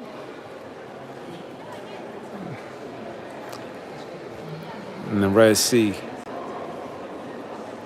You had some? Verse 24, it says, then saw I also the two little feathers divided themselves from the six, and remained under the head that was upon the right side, for the four continued in their place. The four continued in their place, which has the short rulership. Let's start naming them. Yeah, let's start naming all of them. So that four, right? Well, this verse 26 Okay, all right. Yeah, You got it. Verse 25, and I beheld, and lo, the feathers that were under the wing thought to set up themselves to have the rule. Verse 26, and I beheld, and lo, there was one set up, but surely it appeared no more. So let's go into that first one, right? That's, But let's get the ones before those guys, because then we not. what we up to. That's what we was up to. Yep, Calvary. We read everybody else. We read everybody else. Everybody else is, who was at Nero? We read it. Okay, you're right. All right. Oh, all right. The brother's on point. Salaki. I thought we had more that we didn't. Okay. No. So right after Nero was Galba. Now we talking about the four emperors that had the short rule. Short rule, because they was kicking each other out. The Edomites. Edomites they were trying to fight for a dominant rulership, man. Yeah, they had a short rule. So we had Galba. Galba was one. He ruled for what? A couple of months. Galba ruled for 7 months. 7 months. Let's read about Galba rule for 7 months.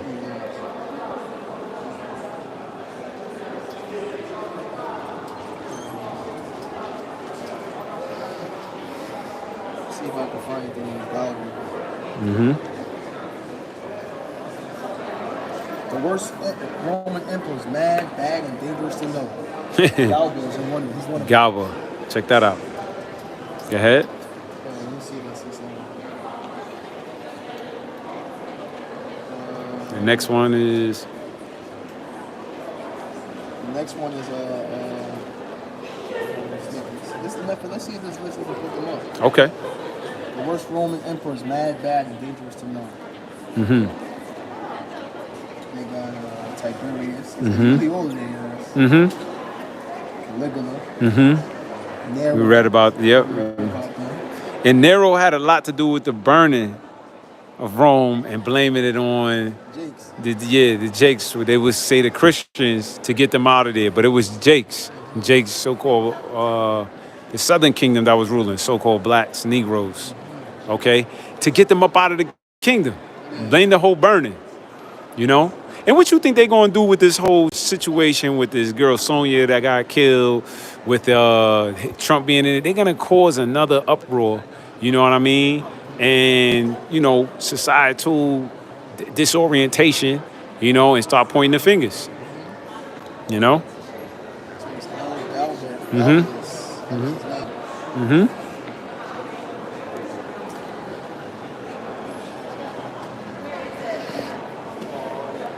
After Galvez was, all right, I'll just get the list until you get it. So after we had Galvez, you had Gabo, you had Otto. All right, and Otto had a short rulership. All of these dudes ruled within a year's time. All right, then you have Vitellius, and then the follow-up was Vespasian. Now, as we read over there when we was inside, the Vespasian started the Flavian dynasty, okay? And the Flavian dynasty is when they really started to ransack Jerusalem, all right? And as you can see, Jerusalem was right here, all right? And they ransacked it in 70 AD. That's when they attacked the temple. Yeah, so Okay.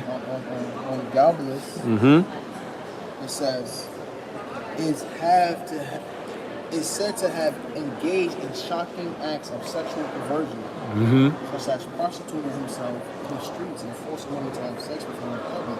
His reign ended in his assassination by Antonian Guard, who had grown tired of his successes and instability. So he's a freaky ass nigga, 69 guy.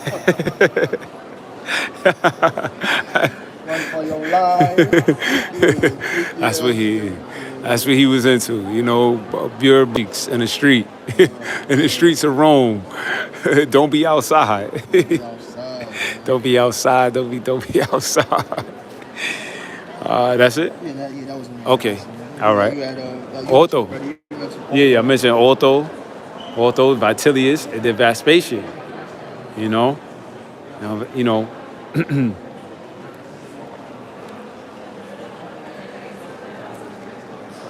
Vespasian. That was the beginning of the Flavian dynasty, which was set up. You know.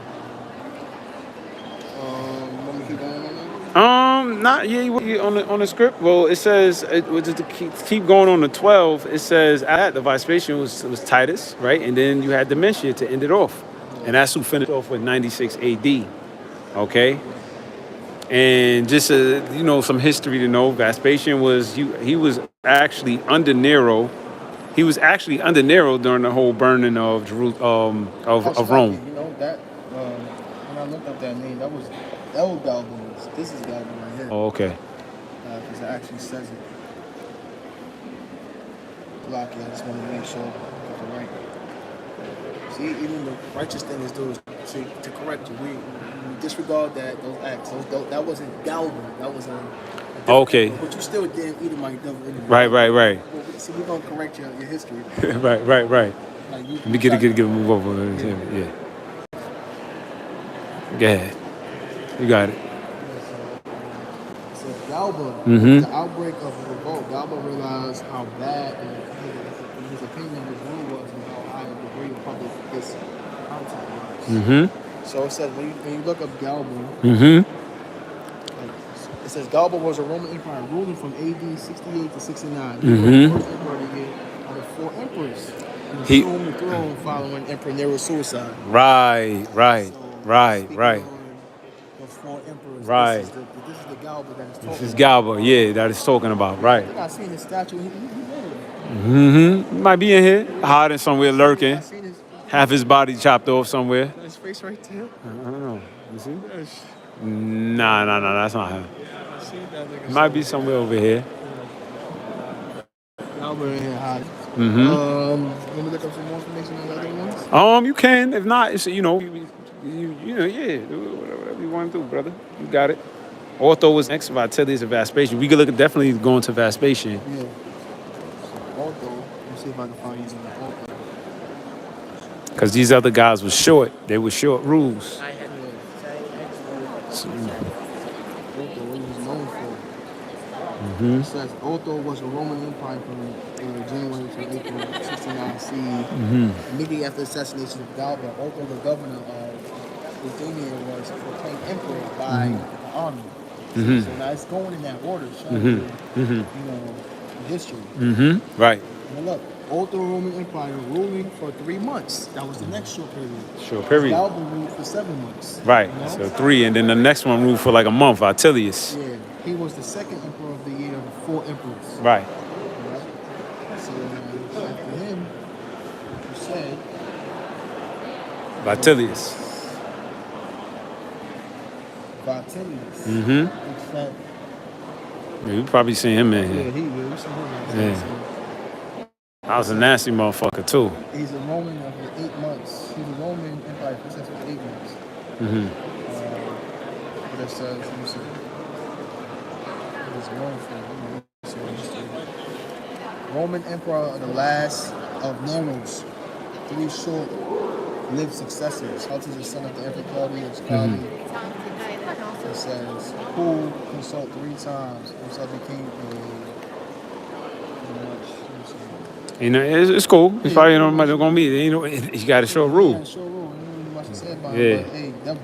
Yeah, you get Vespasian now. Vespasian is the. Vespasian. That's where you're gonna get more into the Flavian dynasty. Yeah. You know. Did we read about it in here? Yeah, but they cut off that area. Oh, okay. Now let's go into Vespasian. This is the Flavian dynasty. Right? But we go back to the scripture. 2 Ezra 11 and 26 again. And I beheld, and lo, there was one set up, and shortly appeared no more. Right? And so rulership from Galba. Verse 27. And the second was sooner away than the first. 3 months from Otho. Verse 28. And I beheld, and lo, the 2 that remained thought also in themselves to reign. They thought in themselves to reign. That is it Quintilly? And the other guy. Thought within themselves to reign. Vespasian, what? The Vespasian was next. The Vitellius, yeah. Yeah, but those were the 2 left out of the 4. Yes. Yeah, those were the 2 left out of the 4 that I was talking about. And I thought themselves to reign, but this is what eventually happened, right? Yeah. Verse 29. And when they thought so, behold, there awakened one of the heads that were at rest, namely, it was in the midst. This is talking about Vespasian. This is the second Or triumvirate. that was greater than the 2 other heads. Those 2 Right. other heads is talking about Domitian, Will be Titus and Domitian. Titus and Domitian. Yeah. Right? Those were the 3. Right? That's the second triumvirate. That was second, or those would just be the second 3 heads that was in there. Yeah. Because why? They cast crazy amount of oppression on Jake. Let's get it. Yeah, the Flavian dynasty is what they brung down the. That's what the scriptures say. The desolation, pretty much the siege of Jerusalem. Was through these dudes. That was basically the start of the Flavian dynasty in the second Esdras. So Esdras seen beginning of the dynasty of the Flavian dynasty. He seen that. So you telling me, man? Yeah, exactly. That's crazy. What we go to get that? We go to Deuteronomy first. For what? That Flavian dynasty that came upon the. Oh yeah, you can read that. I'll just pull up some history on it. Yeah. It's Deuteronomy 28 and.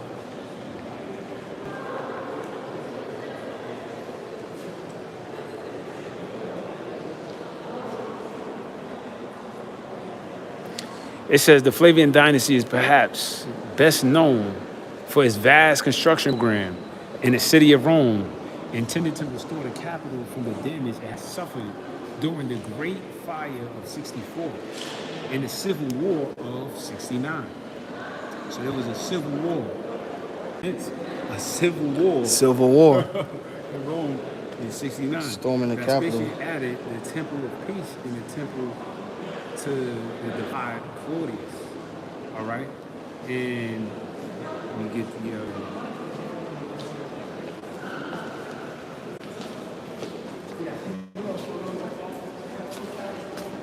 It says the most significant military campaign undertaken during the Flavian period was the siege and destruction of Jerusalem, all right, in 70, okay, by Titus.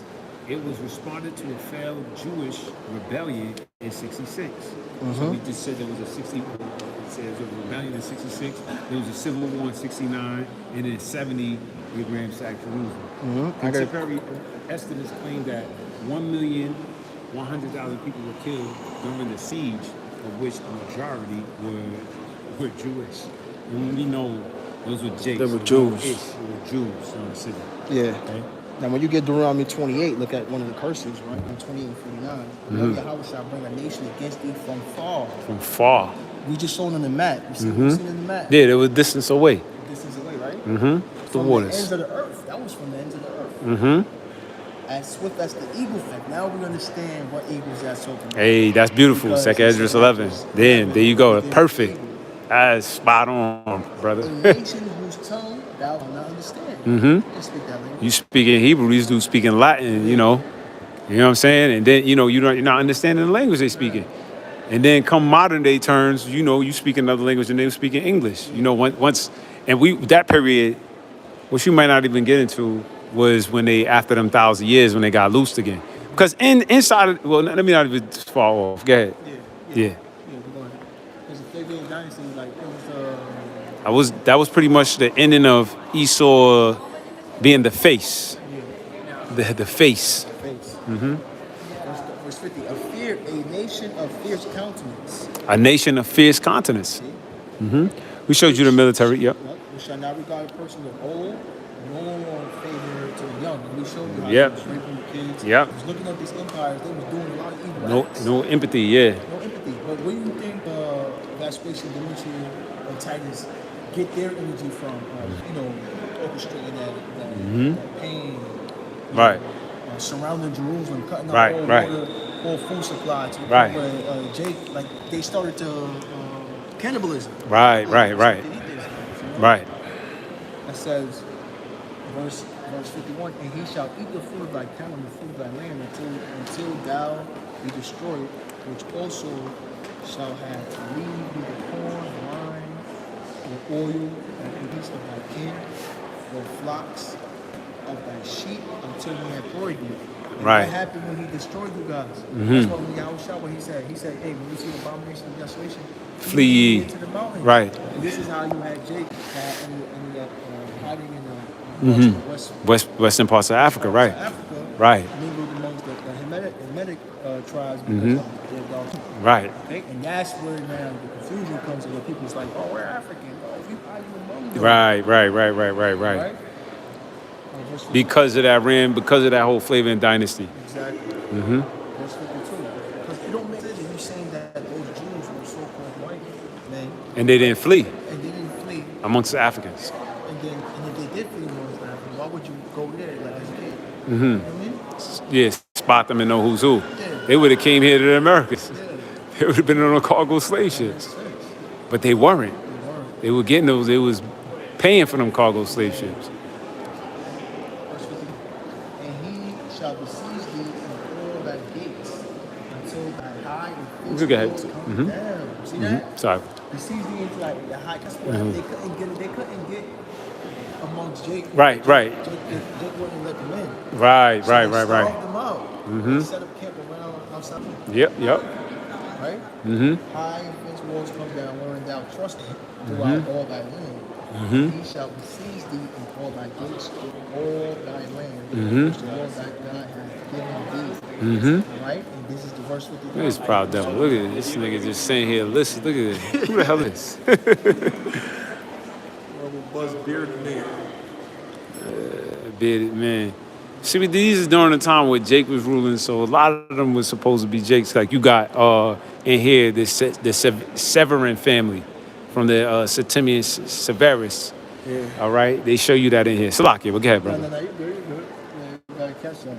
the story lock in on. Yeah, I don't know why it's fair. I was just like, yo.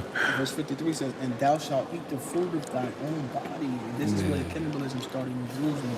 Oh yeah. See? Because there was they besieged and locked everything off. So we saying if that's the same energy that's gonna happen in a civil war, okay, a besieging and a ransacking, like this is the energy that's going on. And when that happens and things are shut down, there's gonna be a lack of bread. Hey, what did they show you in the movie Leave the World Behind? You couldn't get into the city. You had You couldn't. protesters blocking certain things. Yeah. The bridges, Bridges was clouded. especially done with New York. Oh, yeah. You know, It's an New York island. is it's over with. Everything is bridged up. Yeah. So you're gonna have checkpoints. Tunnels is gonna be blocked off. You know? It says, verse 50. What was that? Verse 53. Listen. And thou shalt eat the fruit of thy own body, the flesh of thy sons, and of thy daughters, which the Damn. Lord Yahweh thy power have given thee in the siege. And in the straitness wherein thy enemy shall distress thee. Damn. Where they gonna distress us? Yeah, that's the prophecy of what happened, man. Yep. You know? It sure did. But let me see. Is it on that? You got more to read on Flavian?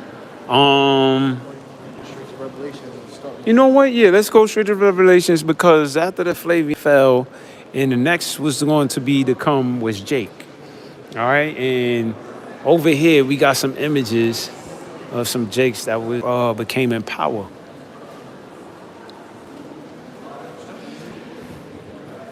Now, we see what happened. We start with Constantine. Where you at? Constantine ain't even over here. Oh, no, he started here, right? Yeah, It starts with... Caracalla. Caracalla was, well, it doesn't start with Caracalla. starts with Satirius. The five good emperors. The five good emperors. You can pull them up.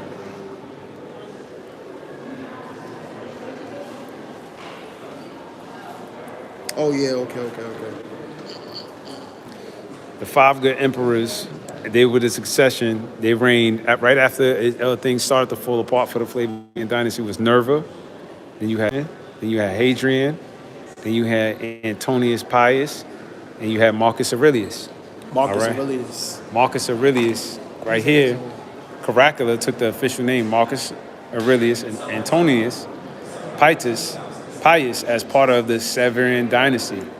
It says dynasty's attempt to appear as a legitimate and worthy successor of the 2nd century emperors.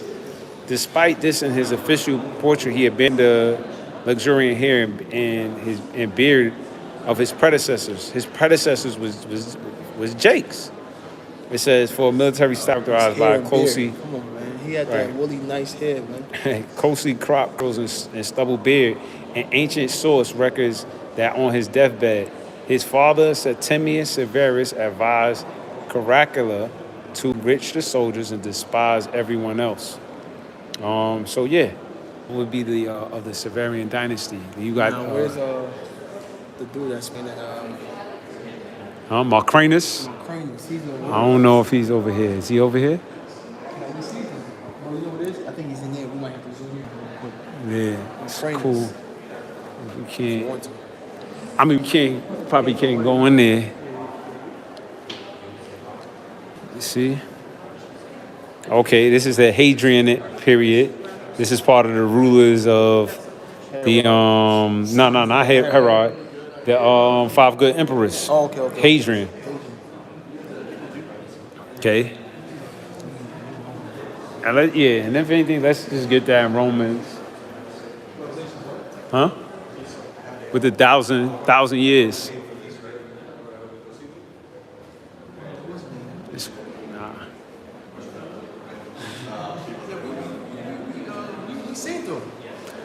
Yeah, I don't know. Let's get that in Revelations, yeah. This Revelations, Let's maybe check this one here. Revelations 21. And I saw an angel come down. from This is heaven. Severus.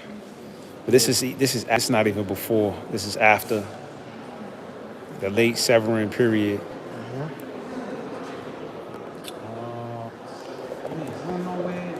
You seen it, right? He probably on that side. He on that side, yeah. That's a Jake right there, man. Come on, man. Yeah, that's a Jake with the line. You want to read the part right here? We're talking about the Civil War, Oh yeah. 7 and 6. Septimius Severus became emperor in 193 AD. 193 AD, and you know, Septimius Severus. During the period of the Civil War, following the assassination of the Emperor Exactly. That Marcus was known. Aurelius. That was known as the side of the scriptures as pretty much, you know, 7 cuts. The angel that came with the chains to pretty much bound. Revelations 20. Yeah. Mm-hmm. So this Revelations 20 and 1, it says, "Now I saw an angel come down from heaven, having the keys of the bottomless pit, Mm-hmm. and a great chain in his hand." And a great change. This is when the Severian dynasty would be. Now Jake ruled before this, but this is when his dynasty pretty much took hold, and then after would be later on down the line would be Constantine. You know, but this is the beginning of. This is still the beginning of the Dark Ages, where Jake began to rule. Okay, it says during the Civil War period, assassination of the last of the empires, Marcus Aurelius' son Commodus, that was his son, Septimius, who was first non-European. So some of this was a Jake. Right, and it's letting you know Septimius was what? The first non-European. So if he And was you a know- non-European, what was he? Commodus sparked Civil War, and you know, and the leader word behind the name Commodus was on that door from the vault that they was in going in. Right. Yeah.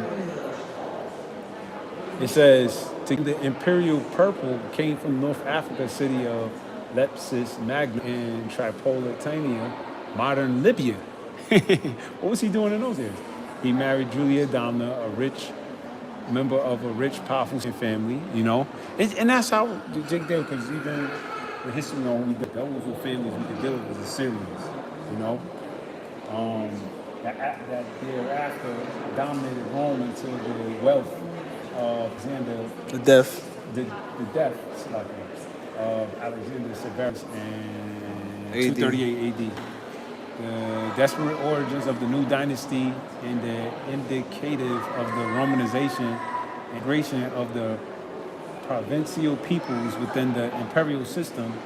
As the emperor advanced more, Roman senators, administrators, and soldiers came from the provinces rather than from Italy itself. But assimilation of local populations also meant the Latin and Greek gradually supplanted many of the pre-existing native languages. In 2012 AD, the Emperor Caracalla, Septimius' son, enacted the Constituit Antoniana, which granted full citizenship to all free male inhabitants of the Roman Empire. That's Jake. Septimius initiated many reforms that had long-term effect on the subsequent development of the empire. He was also a great builder. In Rome, his triumphal arch still dominates one of the ends of the forum, and his native city of Lepsis, which benefited greatly from his patronage, is one of the best preserved Roman sites in the world today. So they said that's one of the best sites where he ruled. Dang. Right? That's Jake with style right there. His portraits are deliberately conservative since he wanted to be associated as closely as possible with his predecessors. The Antonian emperors, Caracalla, however, adopted a new style of portrait, so-called military style, with close cropped hair, stubble beard, that was followed by most 3rd century empires. So he switched up the swag. Stubbled beard. What that look like? What's that? Like it's like on a low beard. They had the ancient that he did probably the stubble beard, like it's got cut down low. So Go it says, look it up. yeah, verse 2. Look it up real quick. I mean, if you want to. Esau, darkness.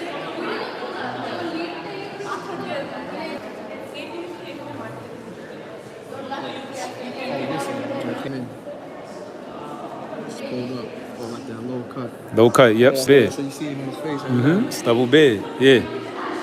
Jake brought that about. That's Jake, yeah. Yo. Let me trim it down a little. Yeah, stubble beard. Revelation 20 and 2, it says, "And laid hold of the dragon, that old serpent." All right? Lay hold on that dragon, that old serpent. Remember we started off with the beast? again, going Roman Empire. Well, he's also known as the dragon. Okay, laid hold on it. So just looking over there at Septimius Severus and the Severan dynasty, they lay hold on it. All right. And set upon him that he should deceive the nations no more. Because Ah, going out throughout the whole world. influencing. Oh, Yeah. it's right there. There you go. Okay. Dude played in the Gladiators. Denzel Washington was playing. Oh, he over here? Right there. What you think, bro? Brother about to smack the heathen. Marcus Aurelius, Lucius Verus. Well, he would be around the time with the emperor, the dude who Oh, no, this not him. This him? nah, but he was around this time. Lucius Verus. Yeah. He would be around this time with where you got Macrinus, the who Denzel is playing. Yeah, Denzel was playing. yeah. It's not Macrinus. Nah, it's not him. Yeah. It says, which is the devil, right? The old serpent, which is the devil, and Satan. Old serpent, devil, Satan. Right? All in one. All in one. All in one. And bound him 1,000 years. Boom. That's where you had the Dark Ages. And pretty much these is some of the, they're not. I'm about to say these are the faces, but they ain't giving you the proper faces. Oh, why they not giving you the proper faces? Because what happened? What happened? Let's go back to the Little Caesar. Verse 3. And cast him into the bottomless pit. Shut him up and put a seal upon him. Right. That's why I say Europe. And they said what? What's the name was non-European? Septimius Severus, right? And put a seal upon him that he should deceive the nations no more. That he should not deceive the nation. The whitewashing, the repainting, the influence, pushing back their culture, right? Till 1,000 years should be fulfilled. Till the 1,000 years should be fulfilled. So that's why modern day now we could see everything and it's like, damn. Now some of the sculptures they still look like Jake's, but for the most part, all of these were really Jake ruling. And like we said, during the time of Nerva is when Jake started to be that face of Rome and have that position. Now Jake started to be in position of Rome when it was pretty much falling apart because they go into how Rome fell around 313.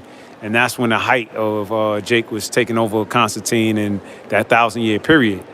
And then when they came back was during the time when Jake fell, And now it'll be during the time of the bubonic plague and the trade routes was getting jammed up and everything. And after that, he must be loosed a little Caesar. Yeah. Then he's still on the loose. He's still on the loose, man. So once you get captured and put in them damn chains, you're not gonna have no rulership after that. Right. His little season. It is a little season. Yeah. That's the Renaissance. All right, the rebirth of Rome. Rebirth. And that's what America is. Yep, exactly. So, man, The rebirth of Rome. this was a marble bust. Okay, Emperor Hadrian. So Hadrian, this will be Jake. That's when you start to see more beards. More beards in here. Yeah. Remember, all the other ones, you don't see any beards. You don't see big. You don't see it on Nero, but then you start to see more beards. How much? Let me see. Who's this big headed dude over there? Hadrian was the first emperor to continue to wear one, and so started a fashion that persisted in imperial portraiture until the time of Constantine. In the early 4th century, Hadrian's choice to remain bearded was influenced in part by his love, it says, of Greek culture. Now, that he grew a beard because he was a Jake, and that's part what of Greek culture he's talking about. Yeah, He's talking because about the Esau, Hellenized Jew. the Hellenized one, yeah, Greeks. because Esau then wasn't rocking no beards in no Greek culture. It says, in which beards traditionally signified wisdom and maturity. Where you get that from? That's from the wisdom and maturity. Having a beard comes from the scriptures, man. Talking about the Hellenized Greeks, man. Yeah, exactly. Let me see this brother right here. Yeah, it's probably a Jake right here as well. Hadrianic says early Antonine period. The striking young man wears a short beard that became popular in Rome during the 2nd century James Harden. AD. That's because that's what Jake was doing. The subtle contrast between his casually arranged hair and polished skin and the use of a drill to indicate the pupils of his eyes impart a liveliness that is typical of the best Antonine portraits. Jake, man. Jake had a liveliness in their eyes. Polished skin. Polished skin. Who has polished skin? It just looked like the sun was beaming. Glistening, yeah. Glistening. He saw red and started With the peeling. bit. He saw me peeling like a damn orange. Jake is polished like a bowling ball. Nah, that shit real though. That's real. Oh man. All right. Look at those 3 heads over there. Yeah. Yo, you spotted dog. They like, damn, this brother spotted me. That brother like, damn, they probably be hot right now. I'm sure. Trying to hide.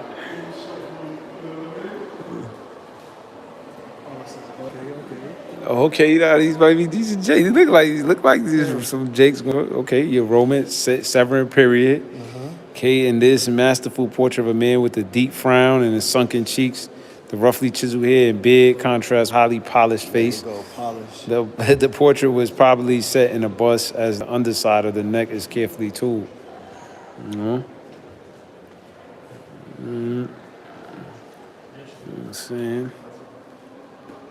Doesn't say, I don't really say who they are. Yeah. I'll let you know. let you know who's who. So use discretion too. He gonna let you know. Open up the votes. yeah. Like, Trust me. what's her name? There? Like Vladimir. Vladimir Putin. You know? He's filled with the most hidden treasures. Right. You know? Who did that? Who was filled with the Lord's hidden treasures? Right. Who's this right here, bro? It's brother right This here. thing right here with this guy. It's brother right here, man. I don't give you nobody name on here I'm gonna either. tell you who was who, man. This got to be a Jake. You know, this got to be. We got the beard going on, full beard around. Down here is the Etruscans. Oh, that's a true shit. Okay. Barbarian invasions. Persian Empire. Oh, well, that was a fall. That started to be the Rome. You know, they calling them damn barbarians. You know, barbarians are a renaissance of Persian Empire in the East, eternal disorder, rampant inflation. Inflation. We same thing happening again. Exactly. The Roman Empire in the 3rd century AD may well have seemed to be heading for a disaster. There was a rapid succession of emperors during the half century between the accession of the first soldier, Emperor Maximinus, it says, in 235 AD, and the death of Carinus in 284 AD. The historical sources for the period, which are largely poor and unreliable, they said, yo, the sources for that period is largely poor and they're unreliable.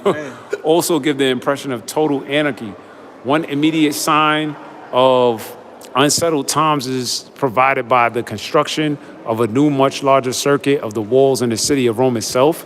These were begun under the Emperor Aurelian in 271 AD. Many provincial cities were also fortified. Okay, some for the very first time during the mid-3rd century. So they were building. In addition to a growing feeling of insecurity, parts of the empire became also semi-independent and self-ruling. As Jake just, semi-independent, self-ruling. Yo, this is my block, this is my area. It says that happened both in the West, where Gallic Empire was established by Postumus in 260 AD, in the East, where the rulers of the desert caravan city of Palmyra took control of the defense against the aggressive Sasanian Persians. But the empire proved to be more resilient enduring than one might have expected. By then, it had been in existence for so long that the Romans and indeed many of their enemies could not conceive of an alternative. So in the midst of all the trouble, celebrations were held in 248 AD to mark the 1000th anniversary of the founding Rome. Although all free inhabitants were now Roman citizens, there was in fact a widening gap between privileged elite, the honest stories, and the ordinary people. the humilior. This divide is apparent not only in the social and economical areas, but also in arts. The rich continue to enjoy a lifestyle that cherishes the traditional mythological art and architecture of Greco-Roman world. The luxury of the later Roman period thus have a universality, okay, that reflects the ease with which wealthy patrons circulated in the empire. For the average citizen, however, regional styles, depending on the local production, became more relevant and appealing. Nevertheless, mass production and long-distance distribution patterns continue to supply basic goods such as grain, olive oil. That was pumping big out there, which is important even to this day. Wine and pottery across the whole world of the Mediterranean basin. That's where it came up out that Great Sea. As the burden of service and the taxation fell increasingly on pretty much the lower class, they sought relief either by fleeing from the land or by finding solace in a promise of religion. Damn. Yo, that's crazy, right? But that's what happened. But while we might feel sympathy for the plight of the average Roman in the 3rd century AD, it was rich, educated, and highly cultivated monasteries who effectively preserved classical civilization and bequeathed it to the medieval and the modern worlds. You know, we can call the medieval period modern worlds. But yeah, You got it, Roman history, man. yeah, pretty much. We could do half of the second edges another time. Yeah, we'll finish off the Lord willing this the other half of the second address and even do mixes of Daniel's 11. It's so much angles to that the scriptures going to, Yeah. you know, in history that it going to, that it'll take time and, you know, days to put it all together in different parts and areas you have to go into. Just the first verse alone, first verse alone, you will have you in a whole midst of historical events that you got to read upon. You know what I'm saying? All of the 12 feathers, all of the 12, you know, ruler emperors, and then then you got, you know, you could read about their kids, and you can read. You just read about the system and what they was ruling, who, you know, many things, you know. Absolutely. So Lord willing, this was a edifying lesson through the spirit and power of Yahweh Shem Yahweh Shabbat Shem Kakadash, man. You know, to them we'll say Shalom. You know, again, double honors. The apostles of GMS. Big ups to the priests and the Akim of Shepherd of Berea camp. You know, all praises to Yahweh Shem Yahweh Shabbat Shem Kakadash. You know, big ups to the double honors to the apostles of Great Millstone. Big ups to the fellow Akim, the Shepherd of Berea camp. Those pushing out this truth and sincerity across the four winds, man. Until then, to the next time we say Shalom.